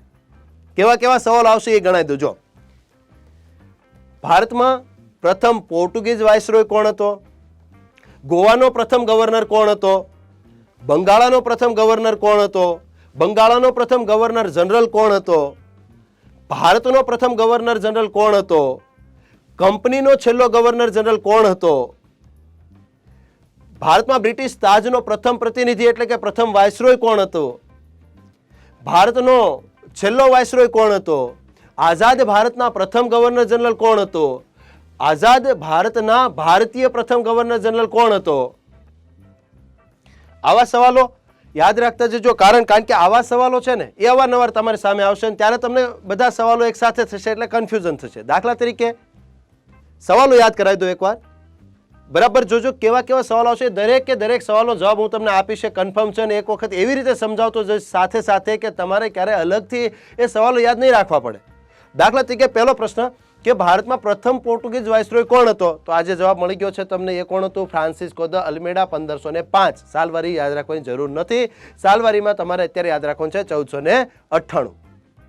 ઓકે, નેક્સ્ટ બીજો સવાલ કે ભારતમાં ગોવાનો ગવર્નર પ્રથમ કોણ હતો, તો ગોવાનો ગવર્નર કોણ હતો એ જવાબ પણ તમને આગળ મળી જશે. ત્યારબાદ બંગાળાનો પ્રથમ ગવર્નર કોણ હતો, બંગાળાનો પ્રથમ ગવર્નર જનરલ કોણ હતો, ભારતનો પ્રથમ ગવર્નર જનરલ કોણ હતો, ભારતમાં કંપનીનો છેલ્લો ગવર્નર જનરલ કોણ હતો, ભારતમાં તાજનો પ્રથમ પ્રતિનિધિ એટલે કે પ્રથમ વાઇસરોય કોણ હતો, ભારતમાં છેલ્લો વાઇસરોય કોણ હતો, આઝાદ ભારતનો પ્રથમ અંગ્રેજ ગવર્નર જનરલ કોણ હતો, આઝાદ ભારતના પ્રથમ ભારતીય ગવર્નર જનરલ કોણ હતા, ભારતના છેલ્લા ગવર્નર જનરલ કોણ હતા. આવા ઘણા બધા પ્રશ્નો મિત્રો તમારી સામે આવશે, પણ આઈ એમ શ્યોર જો તમે મારી સાથે જોડાયેલા રહેશો તો દરેક વખતે આ બાબત હું તમને યાદ કરાવતો રહીશ અને દરેક વખતે હું તમને આ પ્રશ્નો પણ ફરીથી યાદ કરાવતો રહીશ. અને એક પણ પ્રશ્નની અંદર તમારે ગોખવું નહીં પડે, કારણ કે તમને સ્ટેપ બાય સ્ટેપ બધું ક્લિયર હશે. તો મિત્રો હવે આગળ વાત કરીએ. આગળ વાત છે 1510. આ તમને ખ્યાલ જ છે હું શું કહેવા માંગુ છું. 1510 ની અંદર પોર્ટુગીઝોએ ગોવા ઉપર કબજો કર્યો. આ વાત મારે તમને ખાલી કરવી છે. 1510 પોર્ટુગીઝ વાઇસરોય આલ્ફાન્સો દ આલ્બુકર્ક નામના વ્યક્તિએ બીજાપુરના રાજા અથવા બીજાપુરના સુલતાન યુસુફ આદિલ શાહ પાસેથી ગોવા જીતી ગોવા ઉપર કબજો કરી લીધો. બરાબર સમજો ઈસવીસન 1510. આ એટલા માટે સમજવાનું છે કારણ કે ગોવા છે ને, ગોવા એ ક્યારે પોર્ટુગીઝોનું ગુલામ બને છે ત્યાંથી લઈ અને ગોવા ક્યારે મુક્ત થાય છે ત્યાં સુધીનો સમયગાળો જોશો તો તમને ખ્યાલ આવશે કે ભારત આવનાર પ્રથમ પ્રજા પોર્ટુગીઝો હતી, તો ભારતમાંથી સૌથી છેલ્લે જનાર પ્રજા પણ પોર્ટુગીઝ જ હતા. ખ્યાલ આવે છે? કારણ કે 1510 આમ તો તમે જોઈ લો 1502 પોર્ટુગીઝોનું આગમન થઈ ગયું, 1502 એ લોકોએ આક્રમણ કર્યું અને 1503 તો કોચીનમાં પોતાનું વેપારી મથક સ્થાપી દીધું. આમ પોર્ટુગીઝોનું આગમન થઈ ગયું. ભારતમાં સૌ પ્રથમ યુરોપીય પ્રજા કોઈ આવી હોય તો પોર્ટુગીઝો છે. એવી જ રીતે ભારતમાંથી સૌથી છેલ્લે કોઈ પ્રજા ગઈ હોય તો એ પણ પોર્ટુગીઝો છે. કારણ કે ઈસવીસન 1961 ની અંદર ઓપરેશન વિજય ને અંતે મતલબ એક આર્મી ઓપરેશન કરવું પડેલું જેનું નામ હતું ઓપરેશન વિજય, અને એ ઓપરેશન વિજય અંતર્ગત તારીખ 19 ડિસેમ્બર 1961 ના રોજ આપણે પોર્ટુગીઝો પાસેથી ગોવા મુક્ત કરાયું છેલ્લે. આ ગોવાની વાત આવી એટલે અત્યારે વાત કરી કારણ કે ગોવા પોર્ટુગીઝોનું ગુલામ ક્યારે બન્યું? 1510 ગોવા મુક્ત ક્યારે થયું? 1961 ની 19મી ડિસેમ્બરે. આમ ભારતનું સૌથી વધારે સમય સુધી ગુલામ રહેનારો કોઈ વિસ્તાર હોય તો એ છે ગોવા. સૌથી વધારે સમય સુધી કોઈ વિદેશી પ્રજાના તાબા હેઠળ ભારતનો કોઈ વિસ્તાર રહ્યો હોય તો એ વિસ્તાર છે ગોવા. જો ગોખવાનું નથી મિત્રો, સાબિતી તમારી સામે છે. કારણ કે ઈસવીસન 1510 બીજાપુર એટલે કે કર્ણાટકનું બીજાપુરના રાજા યુસુફ આદિલ શાહ પાસેથી 1510 આલ્ફાન્સો દ આલ્બુકર્ક નામના પોર્ટુગીઝ વાઇસરોયે ગોવા જીતી, પોતે બની ગયો ગોવાનો ગવર્નર. અને આ 1510 ગુલામ બનેલું ગોવા મુક્ત થાય છે 1961 મતલબ કે સૌથી વધારે સમય સુધી વિદેશી પ્રજાના તાબા હેઠળ કોઈ રહ્યું હોય, ઓકે, તો એ છે વિસ્તારની વાત કરો તો ગોવા. આના ઉપરથી તમને એ પણ ખ્યાલ આવી ગયો હશે કે ભારતમાં સૌથી વધારે શાસન અંગ્રેજોએ નથી કર્યું. હા, વધારે વિસ્તારમાં કર્યું. સૌથી વધારે વિસ્તારમાં શાસન કોઈનું હોય તો એ અંગ્રેજોનું હતું, પરંતુ સૌથી વધારે સમય ભારતમાં શાસન કરનાર કોઈ પ્રજા હોય તો એ પોર્ટુગીઝો છે. કેમ તો કે 1502 આવ્યા, 1961 ગયા. આમ ભારતમાં સૌ પ્રથમ આવનાર પ્રજા કઈ તોય પોર્ટુગીઝો, ભારતમાં સૌથી છેલ્લે જનાર પ્રજા કઈ તો પણ પોર્ટુગીઝો. ભારતનો કયો પ્રદેશ સૌથી વધારે સમય સુધી વિદેશી પ્રજાના તાબા હેઠળ રહે છે અથવા ગુલામ રહે છે એવો પ્રશ્ન પૂછાય તો એ છે ગોવા. ક્યારથી તો કે 1510 થી. મુક્ત ક્યારે થાય તો 1961 19મી ડિસેમ્બરે ઓપરેશન વિજય દ્વારા આપણે ગોવાને પોર્ટુગીઝો પાસેથી મુક્ત કરાવ્યું. આ વાત થઈ 1510. અહીંયા ખાસ એ પણ નોંધો કે 1510 ગોવા ઉપર પોર્ટુગીઝો કબજો કરે છે. આલ્બુકર્ક બને છે ગોવાનો પ્રથમ ગવર્નર. આમ બીજો જવાબ પણ તમને મળી ગયો કે ભારતમાં પ્રથમ પોર્ટુગીઝ વાઇસરોય પૂછે તો કોણ? તો કે ફ્રાન્સિસ્કો દ અલ્મેડા. ગોવાનો પ્રથમ ગવર્નર કોણ? તો એ આલ્ફાન્સો દ આલ્બુકર્ક. ગોવા જીતું, પોતે બની ગયો ગોવાનો ગવર્નર. હવે ખાસ અહીંયા નોંધો કે અહીંથી ગોવા, આ સમયે ગોવા પોર્ટુગીઝોની રાજધાની બનતું નથી. ગોવા પોર્ટુગીઝોની રાજધાની બને છે ઈસવીસન 1530. કારણ કે 1530 સુધી પોર્ટુગીઝોની જે રાજધાની છે એ કઈ હતી તો કોચીન હતી. સમજાય છે બરાબર? પોર્ટુગીઝ પ્રજાની રાજધાની, પ્રથમ રાજધાની કઈ હતી? કોચીન હતી. 1510 ગોવા જીતી લે છે, પરંતુ ગોવા એનું મુખ્યાલય બનતું નથી. એનું મુખ્ય મથક ગોવા બને છે ક્યારે તો કે ઈસવીસન 1530 ગોવા પોર્ટુગીઝોનું વડું મથક બને છે. ત્યારબાદ 1535 ની આ ઐતિહાસિક ઘટના ગુજરાત સાથે સંકળાયેલી છે મિત્રો.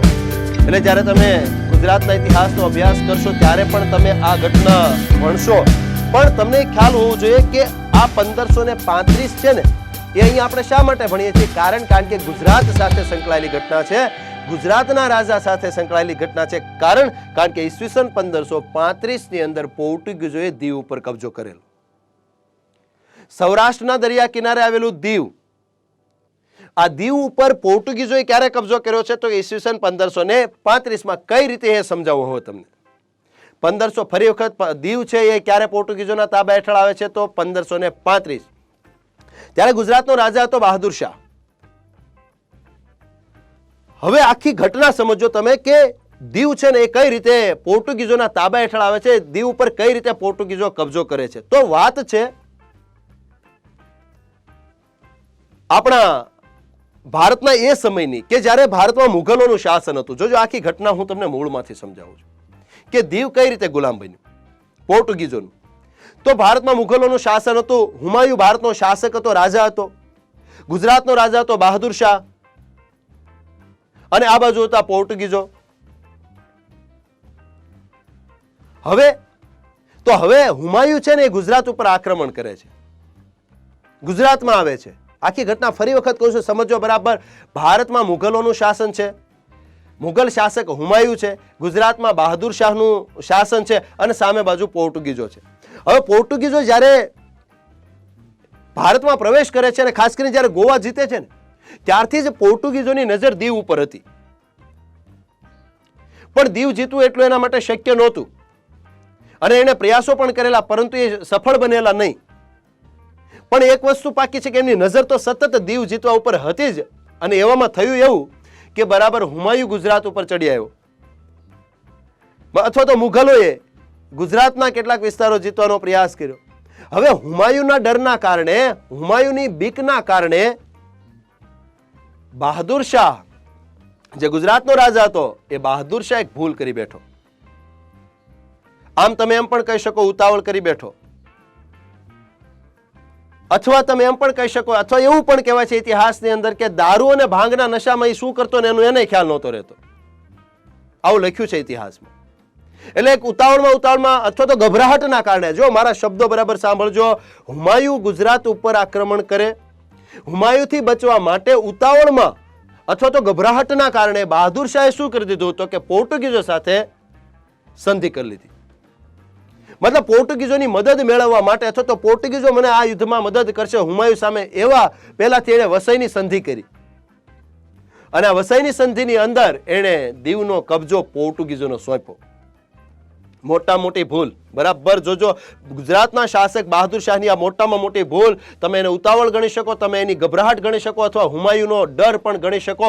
હુમાયુ સામે લડવા માટે પોર્ટુગીઝોની મદદ માંગી, પોર્ટુગીઝોએ મદદના બદલામાં દીવ માંગ્યું, અને અંતે થઈ વસઈની સંધિ. અને ઈસવીસન 1535ની અંદર આ રીતે દીવ ઉપર પોર્ટુગીઝોએ કબજો કર્યો. હવે પોર્ટુગીઝો કબજો કરે છે દીવ ઉપર, જે ખરેખર બહાદુર શાહ જફરને પણ પસંદ તો હતું જ નહીં પોર્ટુગીઝો દીવ ઉપર કબજો કરી. પણ પોર્ટુગીઝોએ કબજો કર્યો એટલું જ નહીં, બહુ ટૂંકા ગાળાની અંદર, એટલે લગભગ 5 મહિનાની અંદર પોર્ટુગીઝોએ દીવની અંદર કિલ્લો પણ બાંધી દીધો. આ પણ બહાદુર શાહ જફરને પસંદ નહોતું, પરંતુ એક ભૂલ થઈ ગઈ જેનો એને પસ્તાવો હંમેશા રહ્યો. પણ હવે પોર્ટુગીઝો તો કે એને તો દીવ ઉપર કબજો કર્યો, સાથે સાથે કિલ્લો બાંધી દીધો. 5 મહિના જેટલા ટૂંકા સમયમાં આખો કિલ્લો બનાવી નાખ્યો. કિલ્લા ઉપર તોપો ગોઠવી દીધી અને કિલ્લા ફરતે લશ્કર ગોઠવી દીધો. મિત્રો, બહાદુર શાહ જફરને આ બાબતનો પસ્તાવો થાય છે કે આ તો થઈ ગઈ ભૂલ. પણ છતાં બહાદુર શાહ જફર પોતાની ભૂલ સુધારવા માટે પોર્ટુગીઝ ગવર્નરને મળવા માંગે છે. પણ હવે સામે બાજુ થાય છે એવું કે પોર્ટુગીઝ ગવર્નર છે એમને આમંત્રણ આપે છે. બહાદુર શાહ જફર પોતાની ભૂલ સુધારવા શું કરે છે એ વાત કરું છું તમને, કે બહાદુર શાહ જફર એ પોર્ટુગીઝ ગવર્નરને જમવાનું આમંત્રણ પણ આપે છે. પરંતુ હવે ખબર નહીં, એક બાજુ એવી અફવાઓ ફેલાય છે કે ગુજરાતના સુલતાન છે એ કોઈ પણ સંજોગોની અંદર આ પોર્ટુગીઝ ગવર્નરને મારી નાખવા માંગે છે. એટલે ગવર્નરે પહેલા તો આમંત્રણ સ્વીકાર્યું હતું, પરંતુ એના કારણે આ વાત ગઈ કે ગુજરાતનો સુલતાન એને દગાથી મારી નાખવા માંગે છે, એટલે જમવાનું આમંત્રણમાં એને ઠુકરાવી દીધું, અથવા તો કોઈને કોઈ રીતે ના પાડી દીધી કે હું આવી શકું એમ નથી. મતલબ કે વાતચીત થાય એમ હતી બંને પ્રજા વચ્ચે, મતલબ ગુજરાતના શાસક વચ્ચે અને પોર્ટુગીઝ પ્રજા વચ્ચે વાતચીતથી સોલ્યુશન આવે એમ હતું, પરંતુ જમવાનું જે આમંત્રણ હતું એ પણ ઠુકરાવી દીધું, અથવા તો એમાં પણ ના પાડી દીધી, એટલે મુલાકાત થઈ શકી નહીં. પરંતુ આ બાજુ બહાદુર શાહ છે, એમને આ વાતનો પસ્તાવો છે, એટલે બહાદુર શાહ સામેથી જાય છે મળવા માટે. હવે બહાદુર શાહ જ્યારે પોતાના વહાણમાં બેસી અને દીવ જાય છે ત્યારે સામે બાજુ જે પોર્ટુગીઝ ગવર્નર હતો એ વ્યક્તિ શું કરે છે તો કે એ વ્યક્તિને પોર્ટુગલના રાજાનો એક સંદેશો આવેલો, એટલે એણે પણ પોતાના માણસો સામે મોકલ્યા કે તમે આ પોર્ટુગલના રાજાનો અથવા આપણા રાજાનો સંદેશો બહાદુર શાહને વંચાવજો. આખી ઘટના બરાબર સમજો. આ બાજુથી બહાદુર શાહ નીકળે છે દીવ જવા માટે દરિયા કિનારે, આ બાજુથી પોર્ટુગીઝો છે એ એના પોર્ટુગલના રાજાનો સંદેશો લઈ અને બહાદુર શાહને મળવા નીકળે છે દરિયાઈ માર્ગે. વચ્ચે મુલાકાત થવાની હતી દરિયામાં. સમજવા જેવી ઘટના છે આખી. આ બાજુથી બહાદુર શાહ દરિયાઈ માર્ગે નીકળે, આ બાજુથી પોર્ટુગીઝના જે માણસો છે એ નીકળે છે દરિયામાં. અંદર મુલાકાત થવાની હતી. હવે તો કે ભાઈ પેલો જે પોર્ટુગીઝ ગવર્નર હતો એ હોશિયાર હતો. એણે શું કર્યું તો કે એણે સાથે સાથે બીજા માણસો પાછળ રવાના કરી દીધા. હવે ઇતિહાસમાં કેવું કેવું થઈ શકે છે ખરેખર. આ જો ઘટનાને એટલા માટે હું વિશ્લેષણથી વાત કરું, કેવું થઈ શકે ઇતિહાસને. આ બાજુથી બહાદુર શાહ આવે, આ બાજુથી પોર્ટુગીઝો આવે, પણ હકીકતે મળવાના શા માટે હતા? સંદેશા માટે. પોર્ટુગલના જે રાજાએ સંદેશો મોકલ્યો છે એ સંદેશો વાંચી સંભળાવવાનો હતો બહાદુર શાહને, એટલા માટે મળવાના હતા. હવે થયું એવું કે જ્યારે દરિયામાં બંને મળે છે સામ સામે, પોર્ટુગીઝ જે સૈનિકો હતા, નાવિકો હતા, અને આ બાજુથી બહાદુર શાહ, આ બધા દરિયાની અંદર જ્યારે મળે છે ત્યારે પોર્ટુગીઝ કપ્તાન હતો એ બહાદુર શાહને એ સંદેશો વાંચી સંભળાવે છે, પોર્ટુગલના રાજાનો સંદેશો. અને ત્યારે એ સંદેશો વંચાવવા માટે એ કપ્તાન પોતાની નાવમાંથી બહાદુર શાહના વહાણમાં જવાનો પ્રયાસ કરે છે. ઘટના કેમ બને છે તમે જોજો. પોર્ટુગીઝ કપ્તાન સંદેશો વાંચી સંભળાવવા માટે પોતાના વહાણમાંથી બહાદુર શાહના વહાણમાં જવા માટે ટ્રાય કરે છે. આ દરમિયાન પગ લપસી પડે છે. હવે પગ લપસી પડે એટલે સ્વાભાવિક કપ્તાન દરિયામાં પડી જાય છે. અને દરિયામાં પડે છે એટલે બહાદુર શાહના જે માણસો છે એમને બચાવવાનો પ્રયાસ કરે છે. અને બહાદુર શાહના માણસો જ્યારે આ કપ્તાનને બચાવવાનો પ્રયાસ કરે છે ત્યારે પાછળથી આવતા પોર્ટુગીઝ સૈનિકોને એવું લાગ્યું કે બહાદુર શાહ સાથે લડાઈ ચાલુ થઈ ગઈ. મિસઅન્ડરસ્ટેન્ડિંગ અથવા ગેરસમજ કયો જે કહો તે, પણ ઇતિહાસની આ ઘટના તમે જુઓ કે બહાદુર શાહ સાથે દરિયાની અંદર કેવી ઘટના બને છે. કપ્તાનનો પગ લપસી પડવો, કપ્તાનનું દરિયામાં પડી જવું. બહાદુર શાહના સૈનિકો છે કપ્તાનને બચાવવાનો પ્રયાસ કરે છે, પરંતુ સામે બાજુ જે પાછળથી પોર્ટુગીઝ સૈનિકો આવતા હતા દરિયા માર્ગે, એમને એવું લાગે છે કે આપણા સૈનિકો અને બહાદુર શાહના સૈનિકો વચ્ચે લડાઈ થઈ ગઈ છે દરિયામાં, અને માટે હુમલો કરી દેવામાં આવે છે. અને બહાદુર શાહ છે એમને ત્યાં ઈજા થાય છે અને અંતે દરિયામાં ડૂબી જવાથી એનું મોત થાય છે. એવું પણ કહેવાય છે કે આ બહાદુર શાહ સાથે થયેલો દગો હતો. અને ખરેખર ભલે ઇતિહાસમાં જે વર્ણન હોય તે પણ એવું જ કહેવાય છે કે દગાથી બહાદુર શાહને બોલાવી અને મારી નાખવામાં આવ્યો. અને આ રીતે કપટથી છે એ પોર્ટુગીઝોએ દીવ ઉપર કબજો જમાવેલો. આમ સૌરાષ્ટ્રના એક કિનારે આવેલું દીવ નામનું સ્થળ એ ઈસવીસન 1535ની અંદર છે એ પોર્ટુગીઝોએ આ રીતે કબજે કરેલું. ગોવા કબજે કર્યું, દીવ કબજે કર્યું. આ તમે જોઈ શકો છો. દીવ બાદ દમણ પણ કબજે કર્યું. તો જો બરાબર યાદ કરો કે ભારતની આઝાદી બાદ પણ દીવ, દમણ અને ગોવા પોર્ટુગીઝોના કબજામાં હતા. કારણ કે 15મી ઓગસ્ટ 1947ના રોજ જ્યારે ભારત દેશ આઝાદ થયો ત્યારે ભારતમાંથી બ્રિટિશ પ્રજા ગઈ હતી. ભારતમાંથી અંગ્રેજો ગયા હતા, પોર્ટુગીઝો નહોતા ગયા. પોર્ટુગીઝો તો ભારતમાં ક્યાં સુધી રહે છે તો તમને યાદ છે 1961 સુધી.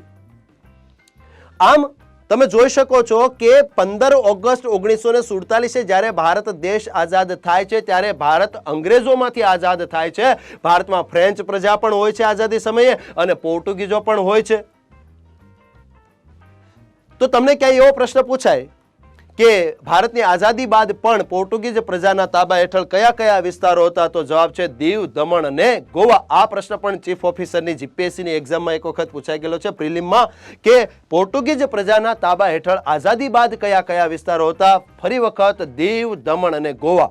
પ્રથમ ગોવા જીત્યું, ત્યારબાદ દીવ જીત્યું અને ત્યારબાદ આગળ જતા દમણ પણ જીતી લે છે અને છેલ્લે સુધી દીવ, દમણ અને ગોવા ઉપર પોતાનો કબજો પણ બનાવી રાખે છે. અંતે શું થાય છે તો કે અંતે ઈસવીસન 1961 ની અંદર પોર્ટુગીઝ પ્રજા સાથે આપણે યુદ્ધ થાય છે. અથવા તો એમ પણ કહી શકાય કે ભારત સરકારે અવારનવાર વિનંતી કરેલી ભારતીય પ્રદેશો છોડવા માટે. કારણ કે આટલા વિશાળ ભારત દેશમાં આ જે દીવ, દમણ, ગોવા આવા નાના નાના વિસ્તારો ઉપર વિદેશી પ્રજાનું શાસન સંભવ નહોતો. તેથી ભારત સરકારે અવારનવાર છે એ આ વિસ્તારો ખાલી કરવા માટે વિનંતી કરેલી, પરંતુ પોર્ટુગીઝ પ્રજા છે એ ગોવાને પોતાની શાન માનતી. પોર્ટુગીઝો ગોવાને પોતાની શાન માનતા, તેથી ક્યારેય આ દીવ દમણ ગોવા છોડવા રાજી નહોતા. માટે એની સાથે આપણે શું કરવું પડ્યું? આર્મી ઓપરેશન કરવું પડ્યું, જેનું નામ હતું ઓપરેશન વિજય. તારીખ 19 ડિસેમ્બર 1961 રોજ અંતે આપણે ગોવા મુક્ત કરાયું. અને તેથી જ આ ગોવા મુક્ત કરાવવા માટે જે આંદોલન થયેલું, એ આંદોલનનું નામ પણ ગોવા મુક્તિ આંદોલન હતું. અને અંતે 19 ડિસેમ્બર 1961 રોજ આપણે ગોવા મુક્ત કરાવી દીધું. ગોવા ઉપર ભારત સરકારનો કબજો આવ્યો. અને અંતે 12મો બંધારણીય સુધારો 1962 થી 12મો બંધારણીય સુધારો 1962 થી છે ગોવા ભારતનું ભાગ બન્યું. તમે જોઈ શકો પોર્ટુગીઝો આવ્યા ત્યાંથી લઈ અને પોર્ટુગીઝો ભારતમાંથી કઈ રીતે જાય છે, તો જો સરળતાથી નથી જતા, એને ભારતમાંથી હાંકી કાઢવામાં આવે છે. કયા વર્ષે? તો 1961 ની 19મી ડિસેમ્બર તારીખ સાથે આ પ્રશ્ન પરીક્ષામાં પૂછાઈ ગયેલો છે મિત્રો. 19 ડિસેમ્બર 1961 ઓપરેશન વિજય અંતર્ગત આપણે ગોવા ઉપર કબજો જમાવ્યો, અથવા બીજી ભાષામાં વાત કરું તો ગોવાને મુક્ત કરાયું. ગોવા મુક્ત થયું ત્યારબાદ ગોવા ભારતનો ભાગ ક્યારે બને છે? 1962માં. કયા બંધારણીય સુધારાથી? 12મો બંધારણીય સુધારો 1962 થી ગોવા ભારતનો ભાગ બને છે. આ પ્રશ્ન પણ પરીક્ષામાં અવારનવાર પૂછાય છે મિત્રો, ને પૂછાઈ જ ગયો છે. હવે વાત એ છે કે કઈ રીતે આ મુઠ્ઠીભર પ્રજા ભારતમાં સફળતા મેળવે, એવા કયા કયા કારણો હતા કે પોર્ટુગીઝો ભારતમાં સફળ થયા? પોર્ટુગીઝોએ ભારતમાં આટલી સફળતા કેમ મેળવી? એના કારણોની અંદર મુખ્ય કારણ કહી દઉં, જેથી કરીને તમને ખ્યાલ આવશે કે પોર્ટુગીઝો છે ને, એની જે નૌકા સૈન્ય હતું ને, એ ખૂબ શક્તિશાળી હતું. જો કારણો ખબર પડે કે આપણો જે નેગેટિવ પોઈન્ટ હતો એ પોર્ટુગીઝોનો પોઝિટિવ પોઈન્ટ હતો. આપણે અહીંયા મુઘલોનું શાસન હતું ખાસ કરીને, અને મુઘલોના શાસનકાળ દરમિયાન એ લોકોએ છે એ નૌકા સૈન્ય ઉપર ખાસ ભાર નહીં મૂકેલો. સામે બાજુ જ્યારે તો કે જે પોર્ટુગીઝો હતા, પોર્ટુગીઝોએ શું કરેલું? તો પોર્ટુગીઝોએ વધારેમાં વધારે પોતાના નૌકા સૈન્યને તૈયાર કર્યું અને વધારે વધારે દરિયામાં રાજ કરવાનો પ્રયાસ કર્યો. સમજો, એટલે થયું એવું કે પોર્ટુગીઝોની જે દરિયાઈ તાકાત હતી, જે નૌસેના હતી, એની સામે આપણા સ્થાનિક રાજાઓ ન ટકી શક્યા. બીજું, પોર્ટુગીઝોએ જે નીતિ અપનાવેલી એ પણ તમને કહી દઉં કે પોર્ટુગીઝોએ ભારતની અંદર પોતાની સત્તા વિસ્તારવા માટે, પોતાનું જે સ્થાન મજબૂત કરવા માટે પોર્ટુગીઝોએ એક બીજો રસ્તો પણ અપનાવેલો. એ રસ્તો કહી દઉં તો એ છે કે પોર્ટુગીઝ પ્રજાએ વધારેમાં વધારે ભારતીય સ્ત્રીઓ સાથે લગ્ન કરવાની નીતિ પણ અપનાવેલી. ખાસ કરીને એમાં આલ્ફાન્સો દ આલ્બુકર્ક છે ને, જે ગોવા જીતે છે, આલ્ફાન્સો દ આલ્બુકર્ક છે ને, એના તો જિંદગીનો ધ્યેય જ એ હતો કે ભારતની અંદર પોર્ટુગીઝ સત્તાને હું મુખ્ય બનાવી દઉં. અને એના માટે તો એને બધી નીતિ અપનાવેલી. અને એમાં એક આ નીતિ પણ હતી કે વધારેમાં વધારે પોર્ટુગીઝ પ્રજા ભારતીય સ્ત્રીઓ સાથે લગ્ન કરતી થાય. અને ભારતીય સ્ત્રીઓ સાથે પોર્ટુગીઝો લગ્ન કરે તો થશે કેવું? પોતાનો જે ખ્રિસ્તી ધર્મ છે એનો પ્રચાર પણ થશે, અને સાથે સાથે એની તરફેણવાળો વર્ગ પણ ભારતમાં વધશે. અને અંતે એક સમય એવો લાવી દેવાનો કે જેથી કરીને મોટા ભાગના લોકો છે એમણે એનો ધર્મ સ્વીકારી લીધો હોય, અને મોટા ભાગના લોકો પોર્ટુગીઝોની તરફેણમાં હોય. આવો પ્રયાસ પણ આ લોકો દ્વારા અવારનવાર કરવામાં આવ્યો. આ ઉપરાંત આ પ્રજા થોડીક ક્રૂર હતી, ઉદ્ધત હતી, ઘમંડી પ્રજા હતી, લૂંટફાટ પણ કરતી, દરિયામાં ચાંચિયાગીરી પણ કરતી. અને પતનનું કારણ યાદ છે, કારણ કે અંગ્રેજો આવ્યા એટલે પોર્ટુગીઝો ભારતમાં ન ટકી શક્યા. કારણ એનો ઘમંડ છે. કારણ કે એનો એક જ મુદ્દો હતો, પોતાના ધર્મનો ફેલાવો કરવો, ધર્માંતરણ કરાવી અને ખ્રિસ્તી બનાવવા. આ બધા કારણોસર એમનું પતન થાય છે પોર્ટુગીઝોનું. તો આવા કારણસર અંતે પોર્ટુગીઝોનું પતન થાય છે. એ લોકો અંગ્રેજો સામે ટકી શકતા નથી, અને અંતે તમે સમજો છો એમને શું કરવું પડે છે? તો કે ભારત છોડવું પડે છે. તો મિત્રો, આજે આપણે ઇતિહાસના લેક્ચરની અંદર ભારતમાં, મતલબ કે આધુનિક ભારતની શરૂઆત કરી. આધુનિક ભારતમાં આપણે વિદેશી પ્રજાઓનું આગમન જોયું. વિદેશી પ્રજામાં આપણે યુરોપીય પ્રજાનું આગમન જોયું. યુરોપીય પ્રજામાં આજે આપણે પોર્ટુગીઝ પ્રજાનું આગમન પણ જોઈ લીધું. પોર્ટુગીઝ પ્રજાના જે કેટલાક કાર્યો અથવા એની જે મજબૂતી હતી, એની જે સ્ટ્રેન્થ હતી, એની પણ વાત કરી દીધી, એની જે વીકનેસ હતી એની પણ વાત કરી દીધી, અને અંતે પોર્ટુગીઝે ભારત કઈ રીતે છોડવું પડે છે આની પણ વાત કરી. નેક્સ્ટ ટાઈમ જ્યારે મળશું ત્યારે ભારતમાં ડચ લોકો કઈ રીતે આવે છે, ડેનિશ કઈ રીતે આવે છે, અંગ્રેજો કઈ રીતે આવે છે, ફ્રેન્ચ પ્રજા કઈ રીતે આવે છે, કઈ રીતે ભારતમાં બ્રિટિશ સત્તા સ્થપાય છે, અને કઈ રીતે ભારતમાં બ્રિટિશ સત્તાનો વિકાસ થાય છે, આ મુદ્દે આગળ વાત કરીશું. તો મિત્રો, આજે અહીંયા સુધી રાખીએ છીએ. જો તમને આ વિડીયો પસંદ આવ્યો હોય તો આ વિડીયોને વધારેમાં વધારે શેર કરો, લાઈક કરો. ઓકે મિત્રો, તો આજે અહીંયા રાખીશું. જય હિન્દ, વંદે માતરમ.